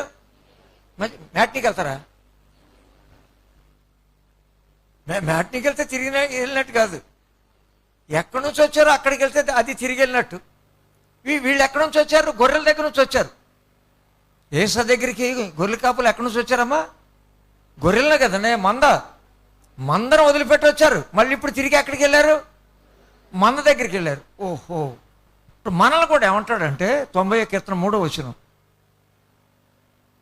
90వ కీర్తన 3వ వచనం. 90వ కీర్తన 3వ వచనం అండి. నీవు మనుషులను మంటి మార్చుతున్నావు, నరులారా తిరిగి రమ్మంటే ఎక్కడ తిరిగి రమ్మని? ఆర్ఆర్పేట. నీకు శనివారపేట తిరగరాదు, ఆర్ఆర్పేట తిరుగుద్దండి. మరి అందుకే ఇంగ్లీష్ బైబిల్ ఉండాలి, సాయంత్రం తెచ్చుకోండి. కమ్ బ్యాక్, అది దాని మీనింగ్. అక్కడ మానవులను మంటికి మార్చాడు. మహిమ దేహంతో మహిమ రాజ్యంలో ఉన్న మానవుడిని మంటికి మార్చాడు. తిరిగి రండి, come back, come back, return. కనుక ఇవాళ రేపు మనం అందరం తిరిగి వెళ్ళాలి. ఎవరి వరుసలో వాళ్ళు వెళ్ళాలి. ఎక్కడి నుంచి వచ్చామో అక్కడికి వెళ్ళాలి. ఎక్కడి నుంచి వచ్చాము మనం? మహిమ రాజ్యం, మహిమ ప్రణాళిక, మహిమ దేహం. మంటికి మార్చబడ్డాము, తిరిగి రమ్మని సెలవిస్తున్నాడు ఆయన. అలాగైతే ప్రభు మహిమ పరచాలంటే ఏది విన్నారో దాన్ని నమ్మగలిగితే, గొర్రెల కాపులు ఏది విన్నారో దాన్ని నమ్మారు, ఏది నమ్మారో దాన్ని చూశారు, ఏది చూశారో దాన్ని బట్టి వారు దేవుని మహిమపరిచారు. స్తోత్రం చెప్పండి. 5వ అధ్యాయం, లూకా సువార్త 5వ అధ్యాయం 25వ వాక్యం. ఇక్కడ ఒక పక్షవాత రోగి కనపడుతున్నాడు మీకు. పక్షవాతం అంటే ఏంటమ్మా? 2 చేతులు మామూలుగా ఉంటాయి, ఒక చెయ్యి ఆడదు. 2 కాళ్ళు మామూలుగా ఉంటాయి, ఒక కాలు మడతకు రాదు. రెండు కళ్ళు ఉన్నట్టు కానీ ఒక కన్ను కనపడదు. దీని పేరు పారాలసిస్ స్ట్రోక్ అంటారు, పక్షవాతం. వీడు పక్షవాతపు రోగి. ఇప్పుడు ఏం జరిగింది? ఈ పక్షవాత రోగిని ఓ మంచం మీద పడేసి నలుగురు 2 కర్రలు దోపి మోసుకొస్తే స్థలం దొరకలేదు. ఆ పెంకులు బీకి వాసాలు కోసి మంచాన్ని ఏసై తిన్నగా దింపారు. దింపితే, మనుషుడా నీ పాపాలు క్షమించబడి అన్నాడు ఏసై. ఆడు వచ్చిందే రోగం బాగు చేసుకోవడానికి. ఏసై ఏమన్నాడు? నీ పాపాలు క్షమించబడ్డి అన్నాడు. 20 వచ్చినండి. నీ పాపములు, మనుషుడా నీ పాపములు క్షమించబడి అన్నాడు. అన్నాక 25 వచ్చిన చూడండి. 25, వెంటనే వాడు వారి ఎదుట లేచి తాను పండుకుని మంచం ఎత్తుకొని, చెప్పాలి అందరూ, దేవుని మహిమపరచుచు తన ఇంటికి వెళ్ళిన. స్తోత్రం చెప్పండి. ఇంటికి ఎలాగెళ్ళాడమ్మా? మా మంచం పుచ్చుకొని వెళ్ళాడండి. మంచం పుచ్చుకొని వెళ్ళాడు, కరెక్టే. కంచం ఉంటే కంచం కూడా పుచ్చుకెళ్తాడు, లంచం ఇస్తే లంచం కూడా పుచ్చుకెళ్తాడు. కానీ జరిగిందేంటి? దేవుని మహిమపరచుచు తన ఇంటికి వెళ్ళాను. ఈరోజు చెప్తున్నాను మీకు, మీరు మంచం మీద పడ్డారో, కంచం మీద పడ్డారో, లంచం మీద పడ్డారో, వ్యభిచారం పడ్డారో, త్రాగుల్లో పడ్డారో, 3 ముక్కలు పడ్డారో, 7 ముక్కలు పడ్డారో, చుట్ట ముక్కలు పడ్డారో, బీడి ముక్కలు పడ్డారో, ముక్కుపొడలు పడ్డారో, ఒక్కపొడలు పడ్డారో, అక్రమలు పడ్డారో, అన్యాయములు పడ్డారో, ఎక్కడ పడ్డారో, ఎందుకు పడ్డారో లేవగలిగితే మీరు యేసును మహిమపరచగలుగుతారు. స్తోత్రం చెప్పండి. మీరు పడిన చోటు నుంచి లేవాలి. ఆగో, పడ్డవా చెడ్డవా, ఆగో, come on get up in the name of Jesus. అవునండి, నా యవనస్తులన్నీ వృద్ధులన్నీ లేకుండా అందరూ పడిపోతున్నారు. చండాలం. ఏ రోజు పేపర్ చూడండి, ఏ రోజు వార్తలు చూడండి, ఎక్కడ చూసినా చాలా నీచమైన వార్తలు. 6 సంవత్సరాల అమ్మాయిని 60 సంవత్సరాలు రేప్ చేశాడా? ఒక అమ్మాయిని 3 రేప్ చేసి పీక నలిపేసి అక్కడ పారేసి వెళ్ళిపోయారా? అది ఇవాళ భర్తనే చంపేసింది. పేపర్లో టైటిల్ హెడ్డింగ్, భర్తను చంపిన భార్య. మామూలుగా భార్యను చంపిన భర్త అంటే అర్థం ఉందండి, అలా కాదు. ఇవాళ ఏంటి? భర్తను చంపిన బాగలేవు, రోజులేం బాగలేవు. కాలేజీకి వెళ్ళిన అమ్మ ఇంటికి వచ్చిన దాకా నమ్మటానికి ఛాన్స్ లేదు. హై స్కూల్కి వెళ్ళిన పాప సాయంత్రం ఇంటికి వచ్చిన దాకా తల్లిదండ్రులు మనేది ధైర్యం లేదు. మార్కెట్కి వెళ్ళిన అమ్మాయి తిరిగి ఇంటికి చేరిన దాకా నమ్మకం లేదు. అలాంటి భయంకరమైన స్థితిలో ఉన్నాం మనం. అమ్మా, ఎక్కడ పడ్డావో అక్కడ లేచావా లేదా? లేచిన అనుభవం నీకుంటే నువ్వు ప్రభువుని మహిమపరుస్తావు. చెప్పక్కలేదు, ఆడికి ఎవరిని నేర్పక్కలేదు. ఒరేయ్, నువ్వు లేచావు కదరా, దేవుడికి స్తోత్రం అనరా అని అన్నాలా? ఏమండి, వీడు లేచాడండి, అప్పటిదాకా మంచమే పడున్నాడు పాపం చాలా రోజుల నుంచి. దన్మని లేచిపోయాడు. రే, నువ్వు లేచావు కాబట్టి, ఏసై లేపాడు కాబట్టి నీ స్తోత్రం అనరా అనాలా? చెప్పరా అండి? అనక్కర్లే. అదే ఇన్ని రోజుల నుంచి ఎన్నో ప్రయత్నాలు చేసి ఎవరు లేపలేపాడు, నా ఏసై నన్ను లేపాడు. ఏసయ్యా నీకు స్తోత్రం. బాబా, ఎవరు నేర్పాలండి? ఎవరు నేర్పక్కలేదు, ఆటోమేటిక్గా స్తోత్రం చెల్లించేయాలి. ఓకే, 7వ అధ్యాయం.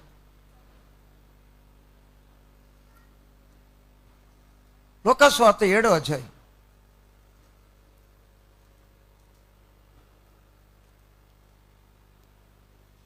మరొక చిన్న విషయం మీకు జ్ఞాపకం చేస్తున్నాను.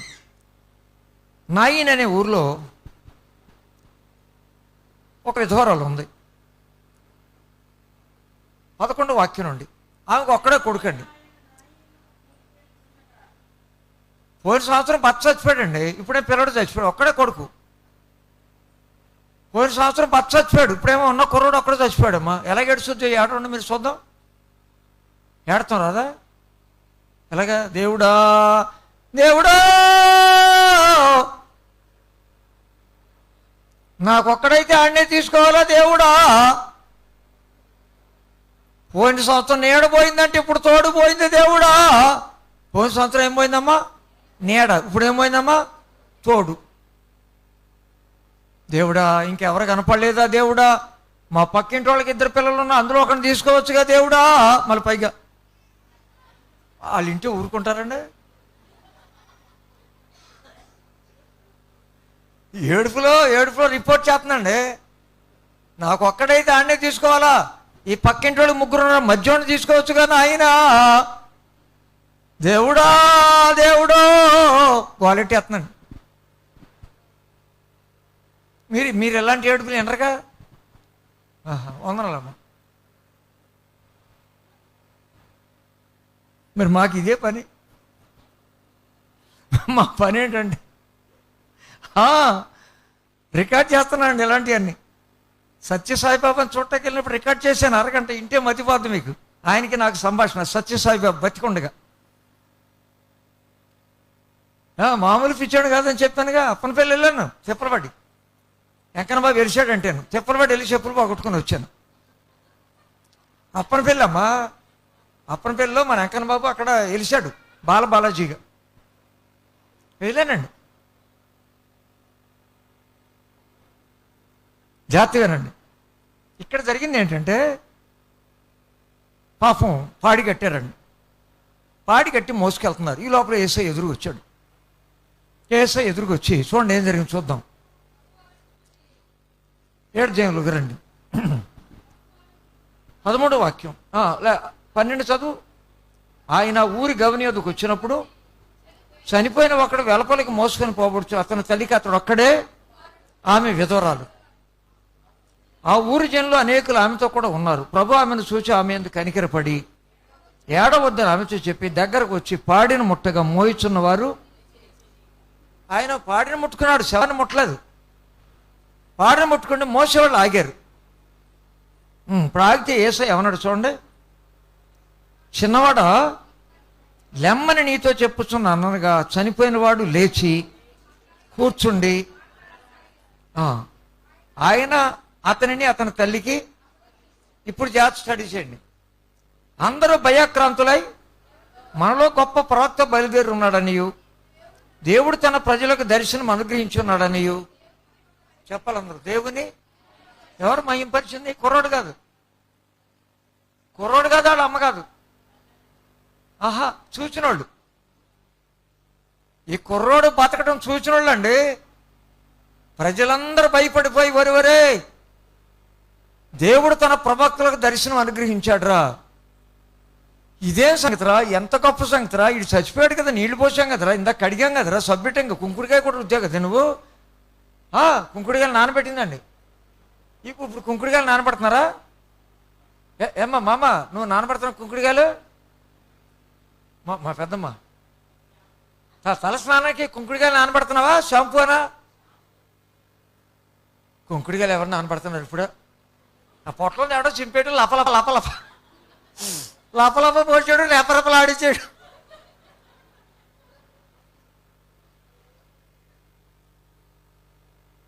అరే ఇందాక కదరా కుంకుడికాయలు కొట్టింది, నానబెట్టింది, తలగపోసి చచ్చేలాగా రుద్దింది, కాళ్ళు లాగాం, పిసికాం, తుడిచాం, మళ్ళీ పట్ల మార్చాం, అందులో పెట్టాం, పాడి మీద పెట్టాం, కొట్లు కట్టాం. వీడు ఎలా లేచాడు రా? ఎస్, జరిగిన దాన్ని చూచి ప్రజలందరూ దేవుని మహిమ పరిచర్య. స్తోత్రం చెప్పండి. నేను అడుగుతున్నాను ఇప్పుడు మిమ్మల్ని చూసిన వారు దేవుని మహిమపరుస్తున్నారా, దేవుని తిడుతున్నారా అని? అది నా ప్రశ్న. మీ జీవితాన్ని చూచిన వారు, మీ ప్రవర్తన చూచిన వారు, మీ పాటలు విన్నవారు, మీ మాటలు విన్నవారు, మీ ప్రార్థనలు కనిపెట్టిన వారు, మీ కుటుంబ జీవితాన్ని అబ్జర్వ్ చేసిన వాళ్ళు, మీ వ్యక్తిగత జీవితాన్ని అబ్జర్వ్ చేసిన వాళ్ళు, ఈ పిల్ల దేవుని నమ్మింది కనుక, ఇతను దేవుని నమ్మాడు కనుక చక్కని జీవితం రా. ఎవరితో పేచీలు ఉండవు, పనికిమాల మాటలు మాట్లాడరు, పనికిమాల చోట నిలబడరు, పనికిమాల చూపులు చూడరు, పనికిమాలని తినరు. ప్రభుని నమ్మారు కనుక వీళ్ళు దేవుడు ఎంత గొప్పడు రా అని మనలను చూచిన వారు దేవుని మహిమపరచాలి. స్తోత్రం చెప్పండి.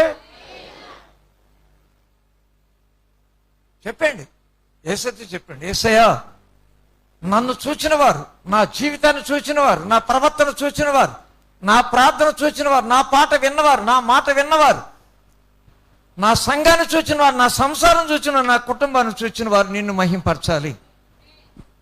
అట్టి జీవితము నాకు దయచేయండి అనండి. అట్టి జీవితము నాకు. ఎస్, మీరు మహింపరచాలి, నేను మహింపరచాం, గ్లోరీ అంటాం, ప్రైజ్ లార్డ్ అంటాం, హల్లెలూయా అంటాం, అది కాదు. నో, ప్రజలందరూ. యేసు ప్రభు స్వయంగా చెప్పాడండి ఈ మాట. మత్తయి సువార్త 5:16 యేసు ప్రభు స్వయంగా చెప్పాడు. చూడండి ఓ మాట, ముగించేద్దాం. మత్తయి సువార్త 5:16. ఏమండి మనుషులు ఎవరు? పాస్ట్ గారా? పాస్ట్ గారు కాదు. పాస్ట్ గారు మీ సత్క్రియలు సూచి, పాస్టమ్మ గారు మీ సత్క్రియలు సూచి, కాదు కదా. ఎవరు? మనుషులు. యేసుని నమ్మని వారు, యేసుని ఎరగని వారు, రక్షణ ఎరగని వారు, బైబిల్ ఎరగని వారు, శిలువ యాగాన్ని ఎరగని వారు, రక్తాన్ని ఎరగని వారు ఏం చూడాలి? మీ సత్క్రియలను చూచి పరలోకమందున్న మీ తండ్రిని మహిమపరచునట్లు వారి ఎదుట మీ వెలుగు ప్రకాశింపనీయుడి. ఇది యేసు ప్రభు స్వయంగా చెప్పాడు. మన క్రియలను చూడాలి, మన సత్ప్రవర్తన చూడాలి. అవునండి. లోకస్వార్త 13వ అధ్యాయం. మరొక 2 సంగతులు చెప్పి ప్రస్తుతానికి ఆపేద్దామండి. సాయంకాలం చాలామంది రావచ్చు.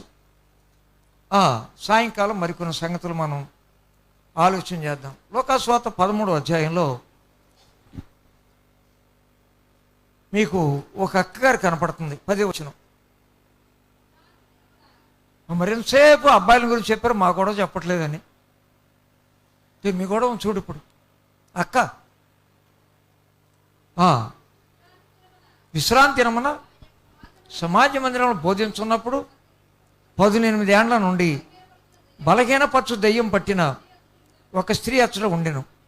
ఆమె నడుము వంగిపోయి ఎంత మాత్రమో చక్కగా నిలబడలేకున్నాను. యేసు ఆమెను చూచి రమ్మని పిలిచి, అమ్మా, నీ బలహీనతను విడుదల పొంది అని ఆమెతో చెప్పి ఆమె మీద చేతులుంచగానే, చెప్పండి, ఆమె చక్కగా నిలబడి, చెప్పాలి, చక్కగా నిలబడి. భర్త దగ్గరికి వెళ్ళిపోయిందా? భర్త తర్వాత వెళ్తలే. భర్త దగ్గరికి కదా, భర్త దరిద్రమా. చక్కగా నిలిపో భర్త దగ్గరికి వెళ్ళిపోయిందట.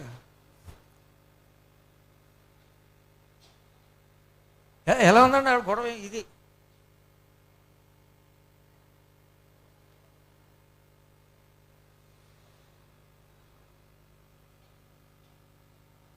ఎన్ని సంవత్సరాలు వయసు? 18. నీ 18 వచ్చినాయి. ఓటర్ లిస్టులో పేరు ఎక్కించుకో. ఎర్రి మొఖం. ఓటు వేయాలా బాబా?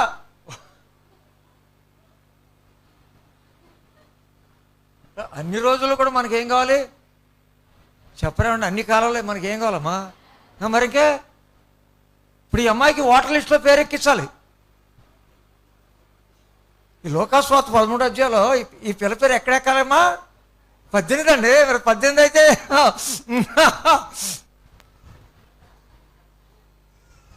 నీ పేరు తగ్గ దేవుడు వరకు ఓటర్లు ఇస్తాను. దేవుడు వరకు నేను అడుగుపోయి నేను తత్తను. ఏసై కేకేస్తున్నాడు. ఏమని? నడువంగిపోయిందనా? కుంటిదనా? నో. అమ్మా, అబ్బాబ్బా, ఏం కేకండి? మీరైతే అమ్మాయి ఏమనుకోకండి.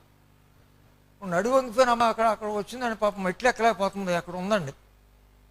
మీరైతే ఏమంటారండి? ఎందుకమ్మా ఈ దశలో నువ్వు ఎందుకు దేక్కుండా ఇక్కడ రావటం? ఏదో మంచం మీద కూర్చొని ఎక్కడ కూర్చొని మైకులో వినపడదు కదా, ఏంటి అక్కడ రావడం? ఏ దరిద్రం వసే, ఏటా దారికి అడ్డంగా వసే. మరి ఏసే ఏమన్నాడు చెప్పాలి? ఏమన్నాడు? కరుణామయుడు, దయామయుడు, కృపామయుడు, ప్రేమమయుడు, ఆ శాంతమూర్తి, వాత్సల్యత కలిగిన దేవుడు, నిజమైన దేవుడు. ఆయన కేక చూడండి. ఆ నడు వంగిపోయి 18 ఏళ్ళ నడిపో, 1 సంవత్సరం కాదు, 2 సంవత్సరాలు కాదు, అదే అందరూ వదిలేశారు. ఎవరికి పనికిరాదు, మందిరానికి పనికిరాదు, పాస్టర్ గారికి పనికిరాదు, సంఘానికి పనికిరాదు, ఇంట్లో పనికిరాదు, పెళ్లికి పనికిరాదు, పేరెంట్ ఓటర్ లిస్టులో పనికిరాదు. అమ్మా, నీ బలహీనతను విడుదల పొంది ఉన్నావని చెప్పి ఆమె మీద చేతులు ఉంచగానే అనండి, ఆమె మీద ఎలా నిలబడింది ఇప్పుడు? చెప్పాలి ఎలాగా? చెప్పాలి ఎలాగా? చక్కగా నిలబడి ఏం చేసింది? మీరు నిలబడ్డారమ్మా? విశ్వాసంలో నిలబడ్డారా? ప్రార్థనలో నిలబడ్డారా? సంఘంలో నిలబడ్డారా? ఆరాధనలో నిలబడ్డారా? నిలబడాలి. ఎలా నిలబడాలి? చక్కగా నిలబడాలి. తేడా పాడాలు లేకుండా నిలబడాలి. సందేహం లేకుండా నిలబడాలి. సంశయం లేకుండా నిలబడాలి. పొరపాటు లేకుండా నిలబడాలి. ఏమాత్రం అప్యతర చోటు లేకుండా నిలబడాలి. నిలబడగలిగితే దేవునికి స్తోత్రం చెల్లించు. ఆయన నువ్వు నిలబెట్టడం జరిగితే చక్కగా నిలబెడతాడు. సగం నిలబెట్టి అలవాటు ఆయనకి లేదు. సగం రక్షణ ఆయన దగ్గర లేదు. సగం ఆత్మ ఆయన దగ్గర లేదు.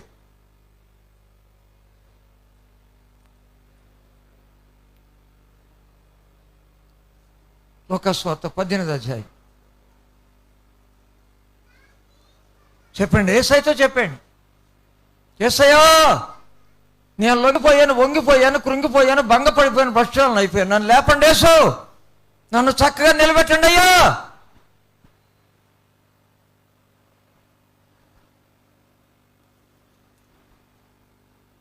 లోకాసువార్త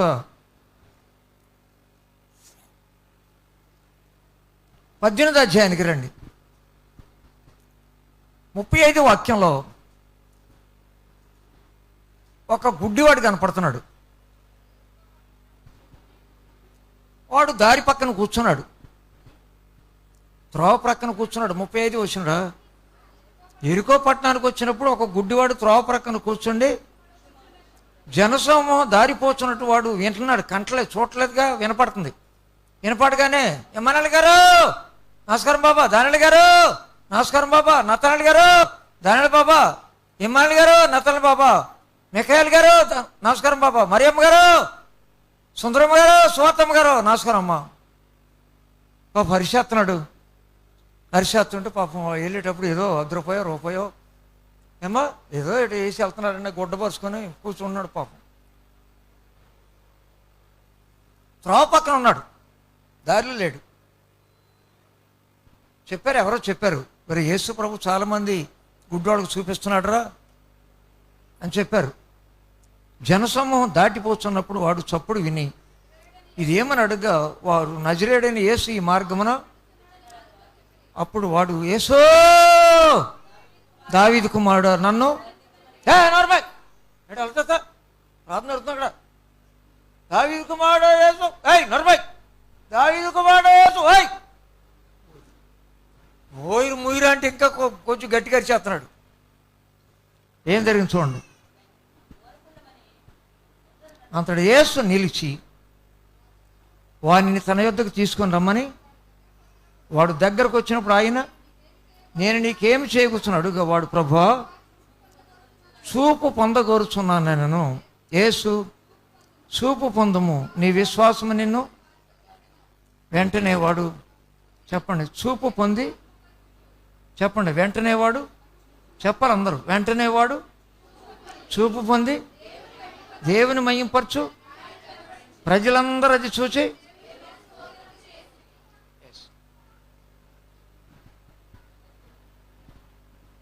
అమ్మా రేడియోలో 20 సంవత్సరాలు మాట్లాడాను కదా, మరి మీరు విన్నారో లేదు?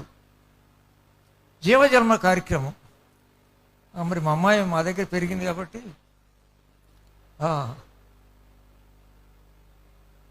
ఆ రోజుల్లో ఆ ప్రారంభ దినాల్లో పాడిన పాటలు అన్నమాట. నేను 50 పాటలు రాశాను. మీ అన్నయ్య ఏమో 600 పాటలు రాశాడు. నేను 50 రాశాను. సాయంత్రం పాడతాలే.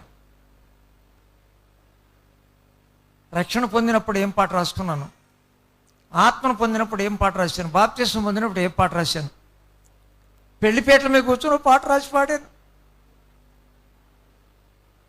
పెళ్లి కొడుకు వేసంలోనే.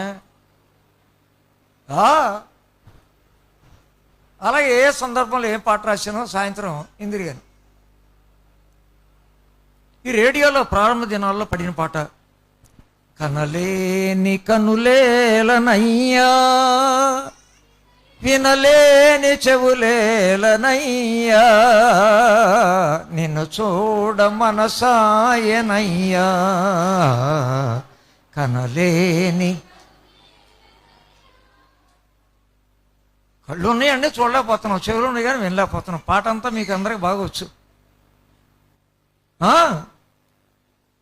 దాహము గొన్నావో యేసయ్యా, జీవ జలమును నాకిచ్చావు గదయ్యా. అట్టి జీవాధిపతివైన నిన్ను చూడాలేనట్టి కనులేలనయ్యా, కనలేని కనులేలనయ్యా, వినలేని చెవులేలనయ్యా, నిన్ను చూడ మనసాయనయ్యా. యేసయ్యా కనలేని. కనుక ఇప్పుడు కళ్ళు వచ్చినాయండి వీడికి. కళ్ళు రాగానే ఏం చూడాలి ఇప్పుడు? దొంగ చూపులా? వీడు కళ్ళు రాగానే ఏం చూడాలి? మార్కెటా, మంచి పొలాలా, మంచి వస్తువులా, మంచి సెల్ పాయింటా? నో, దేవుని మహిమపరచుచు ఆయనను వెంబడించను. చెప్పండి, దేవుని మహిమపరుస్తూ. అవునండి, మనం అనుకున్న ముద్దు టైం అయిపోయిందండి. 1 గంటకు ప్రారంభించాం కదా, ముద్దు తాపేద్దాం అనుకున్నాంగా. రైట్, ఒకసారి శిలువ దగ్గరికి వెళ్ళి ప్రార్థన చేసుకున్నాం. లోకాసువార్త 23వ అధ్యాయం. మళ్ళీ శిలువ దగ్గరికి రాకుండా మనం ఏ టాపిక్ ఆపడానికి వీల్లేదు. శిలువ దగ్గరకు వస్తున్నాము. అన్యాపు తీర్పు చేశారు. ప్రేతరమైన మందిరం దగ్గర నేను కూడా నిలబడి వాక్యం చెప్పాను. యేసయ్యని ఎక్కడ వీపు మీద కొట్టారో, ఎన్నిసార్లు ఆయన పడిపోయాడో, పడిపోయిన ప్రతి స్థలంలో ప్రార్థన చేశాను. చివరికి ఆయన సిలువేసిన గొల్గొతా కొండెక్కి అక్కడ కూడా వాక్యం చెప్పాను. యేసయ్యని ఏ సమాధిలో పెట్టారో ఆ సమాధి లోపలికి వెళ్ళి అక్కడ కూడా వాక్యం చెప్పాను. సమాధుల తోట సరిగ్గా ఆదివారం వచ్చిందండి, అక్టోబర్ 17. అందరూ అడుగుతున్నారు, అయ్యగారు వాళ్ళ ఆదివారం కదా, రొట్టె రసం కావాలి కదా, బలారాధన కావాలి కదా, ఎలాగా? అప్పుడు 10 దేశాల నుంచి వచ్చే 10 విమానాలు. అందరూ అడుగుతున్నారు, తోట నిండా జనమే. అయ్యా వాళ్ళు ఆదివారం కదా, బలారాధన కావాలి, రొట్టె కావాలి, యేసయ్య ద్రాక్షరసం కావాలి. ఆగండి, ఎక్కడో అక్కడ కూర్చోండి. ఆయన గైడిని రమ్మని వెంటనే 1500 మందికి రొట్టె ఏర్పాటు చేసి, ద్రాక్షరసం ఏర్పాటు చేసి, ఆరాధన జరిపి, వాక్యం చెప్పి, కలవరి పాట పాడి, శిలువ గీతాలు పాడి ఆ రోజు ఆరాధన జరిపానండి. స్తోత్రం చెప్పండి. ఆరాధన జరిపాక అందరూ అన్నారు, అయ్యారండి మరి ఆదివారం ఆరాధన అయ్యాక మనం కానుక వేస్తాం కదండి అన్నారు. సరే వేయండి అన్న. మళ్ళీ పాట పాడాను, అందరూ కానుకేశారు. ఆ కానుకంతా ఒక సంచిలో మూట కట్టి ఏం చేద్దాం ఈ కానుకని అడిగితే దేశ నాయకులు అందరూ అన్నారు, మనకు వాక్యం చెప్పి ఆరాధన నడిపించారు, శేఖమండి గారికి ఇచ్చేయండి అన్నారు. నా సంచిలో పెట్టారు. లెక్క చూస్తే 46,000 అయింది. ఈ 46,000 కానుక తెచ్చి జంగారెడ్డిలో కరెంటు పోతే, కరెంటు పోయిందని తెలియకుండా ఉండడానికి ఒక మిషన్ కొన్నాను. ఏ మిషన్ అది? జనరేటర్. నేనేదో కొని తెచ్చుకున్నాను అనుకుంటుంది. మీ తాత అలాంటి వాడు అనుకున్నాడు. చూసి యేసు ప్రభు యొక్క సమాధుల తోటలో జరిగిన ఆరాధనలో వచ్చిన కానుకతోటి సంఘానికి జనరేటర్ కొని.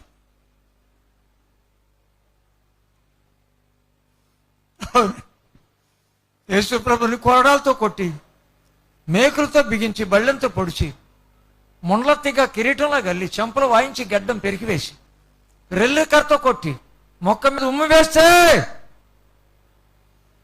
ఏ పాపం ఎరిగిన యేసయ్య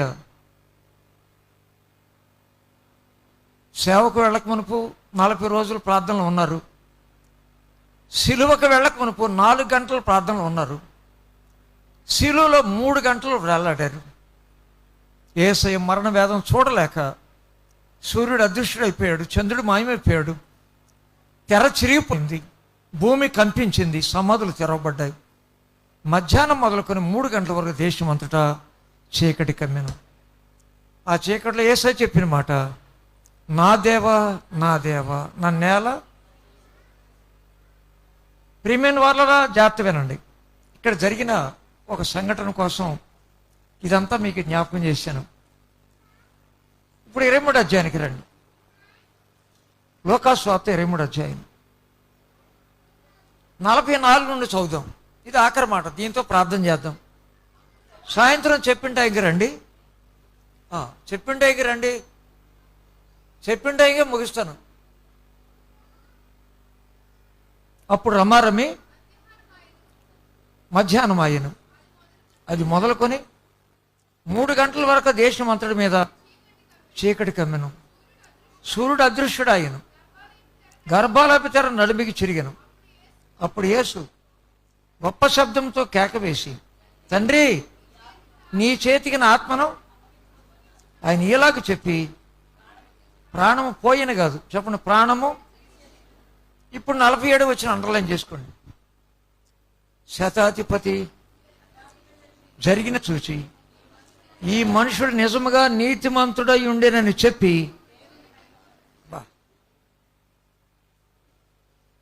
ఎవరమ్మా దేవుని మహింపరిచింది? ఏం చూశాడు?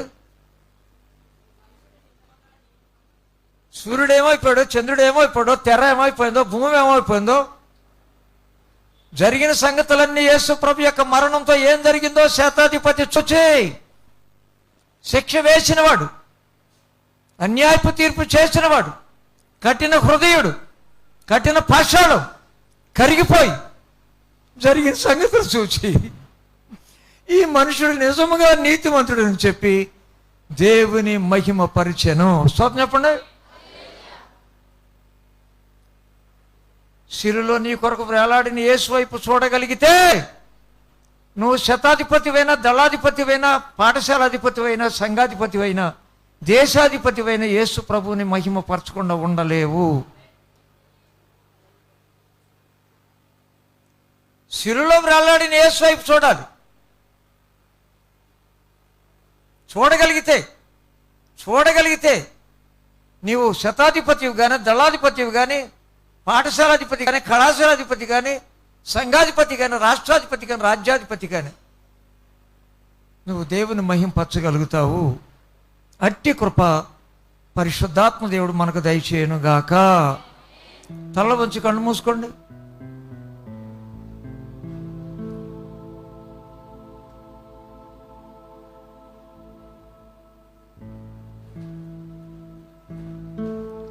అందరూ తల వంచి కళ్ళు మూసుకోండి. ఎవరి మనసులో వారే ప్రార్థన చేయండి. యేసయ్యా, నేను ఏం చేసినా నిన్ను మహింపరచాలి. ఎలాగది? ఎలా సాధ్యం? అవును, అందుకే సిలువ, అందుకే రక్తం, అందుకే నీ మరణం, అందుకే నీ పునరుద్ధానం, అందుకే నీ స్వార్థ, అందుకే నీ బైబిల్, అందుకే నీ సంఘం, అందుకే మందిరం. అయ్యా గొర్రెల కాపులు ఎలా మహింపరిచారు? ఆ పక్షవాయురోగి ఎలా మర్చివాడు? ఆ విధరాలు కొడుకు లేస్తే ప్రజలందరూ ఎలా మహింపరిచారు? 18 ఏళ్ళ నుండి వంగిపోయిన నడు వంగిపోయిన బిడ్డ ఎలా మహింపరచగలిగింది? ఆ గుడ్డివాడు నిన్ను ఎలా మహింపరిచాడు? తండ్రి, శతాధిపతి, అన్యాయస్తుడైన శతాధిపతి నిన్ను ఎలా మహింపరిచాడు? తండ్రి, ఈరోజు నన్ను చూచిన వారు నిన్ను మహింపరచాలి. అట్టి భాగ్యము, అట్టి జీవితము నాకు దయచేయండి. ఇక్కడే నా శరీరాన్ని, ప్రాణాన్ని, ఆత్మ చేతికి అప్పగిస్తున్నాను.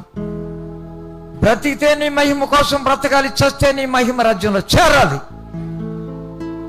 బ్రతికితే నీ మహిమ కోసం బ్రతకాలి, చనిపోతే నీ మహిమ రాజ్యంలో చేరాలి. యేసు నామమున వేడుకొనుచున్నాను తండ్రి.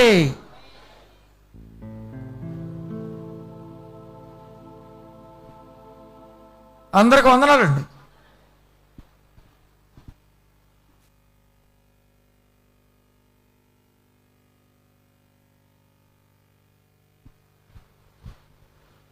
దేవుని స్తోత్రం చెప్దాం. హల్లెలూయా, హల్లెలూయా. ప్రభు యొక్క మహా కృపను బట్టి దైవజనులు అభిషక్తులు మరి సికమణి అయ్యగారిని మన మధ్యకు నడిపించి దైవ వర్తమానమును అందించినటువంటి దేవాది దేవుని స్తుతిస్తూ మరి అయ్యగారికి అందరం కూడా ఒకసారి హృదయపూర్వక వందనాలు తెలియజేద్దాం. వందనాలు. దేవునికి స్తోత్రం చెప్దాం. హల్లెలూయా. గడిచినటువంటి 6 దినములు కూడా దేవాది దేవుని యొక్క నామమును మహిమపరిచిన మనందరం కూడా ఈ యొక్క 7వ దినములో ప్రవేశించి ఆయన అత్యున్నతమైన నామమును ఆరాధించున్నాం, గణపరిచున్నాం. మనందరం కూడా ఎంతో శ్రేష్ఠులము, ధన్యులం. ఈ 7 దినములు కూడా మనం అద్భుతమైనటువంటి మరి వాక్యాలను విని అనేకమైనటువంటి మరి మర్మములను తెలుసుకొని జీవార్థకరమైన ఫలమును ఫలించి ఉన్నాం. మరి ఎంతో సంతోషము. ఈ యొక్క 7 దినములు కూడా మరి సెలవులైనప్పటికీ అందరూ కూడా మరి ఈ యొక్క ఆరాధనలు విడిచిపెట్టకుండా మనందరం కూడా ఈ ఆరాధనలో పాల్గొని ఉన్నాం, ఆయన మహింపరిచి ఉన్నాం. మరి యొక్క శ్రేష్టమైన సమయాన్ని మనకు అందించినటువంటి మరి ఎబ్నేజర్ శాస్త్రి గారికి, వారి కుటుంబానికి, మరి సంఘానికి కూడా అందరికీ కూడా మరి హృదయపూర్వక వందనాలు మనం తెలియపరచాలి. దేవుని స్తోత్రం చెప్తాం. హల్లెలూయా. మరి ఆఖరి ప్రార్థనగా దైవజనరాలు అమ్మగారు, పెద్దమ్మగారు వచ్చి ప్రార్థన చేయవలసిందిగా ప్రభుపేట మనం చేయొచ్చు.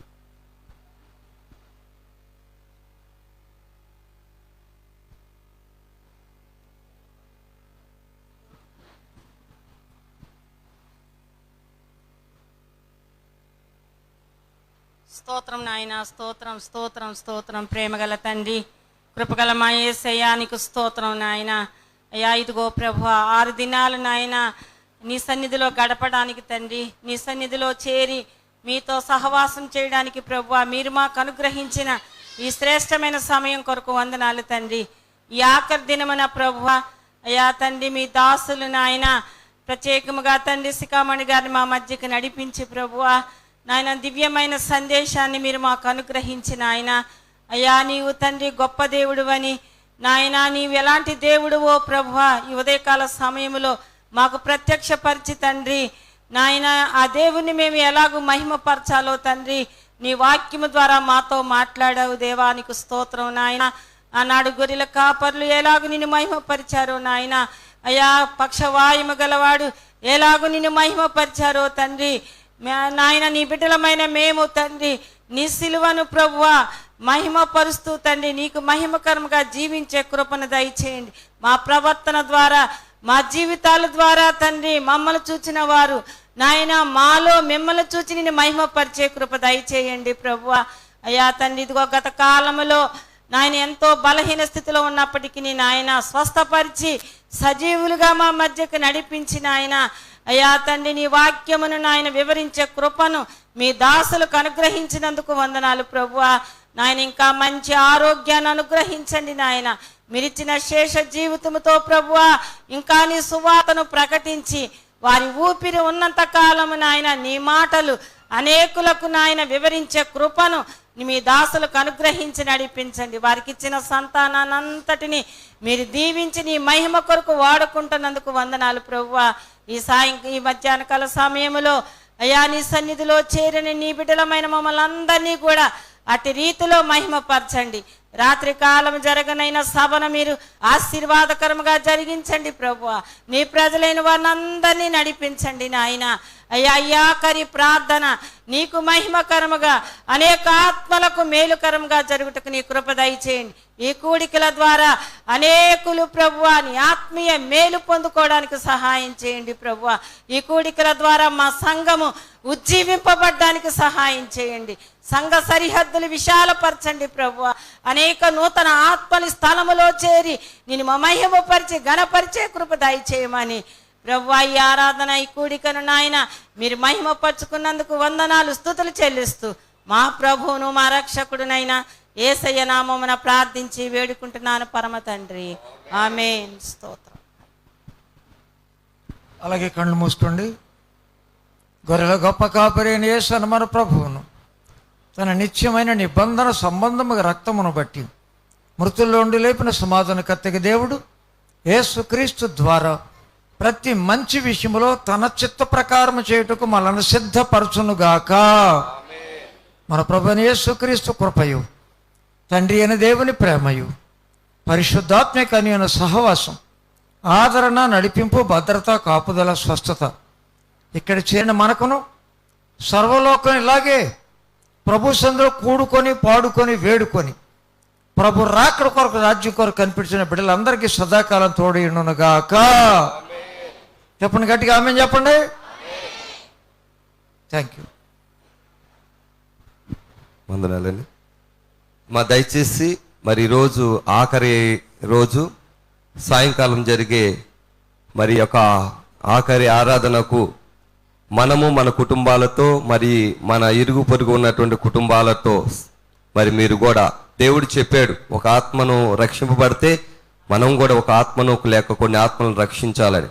దయచేసి అందరూ కూడా మరి ఎన్నో మర్మాలను, ఎన్నో తెలియని సంగతులను మనకు సాయంకాలం ఆరాధనలో అయ్యగారు తెలియజేయడానికి సిద్ధంగా ఉన్నారు. మరి అనేక మందికి తెలియజేసి 6:30కే సాయంకాలము అందరం కూడా మరి పాల్గొనాలని ప్రభుపేట ఆహ్వానిస్తున్నాం. దేవుని స్తోత్రం. మీ అందరికి వందనాలు.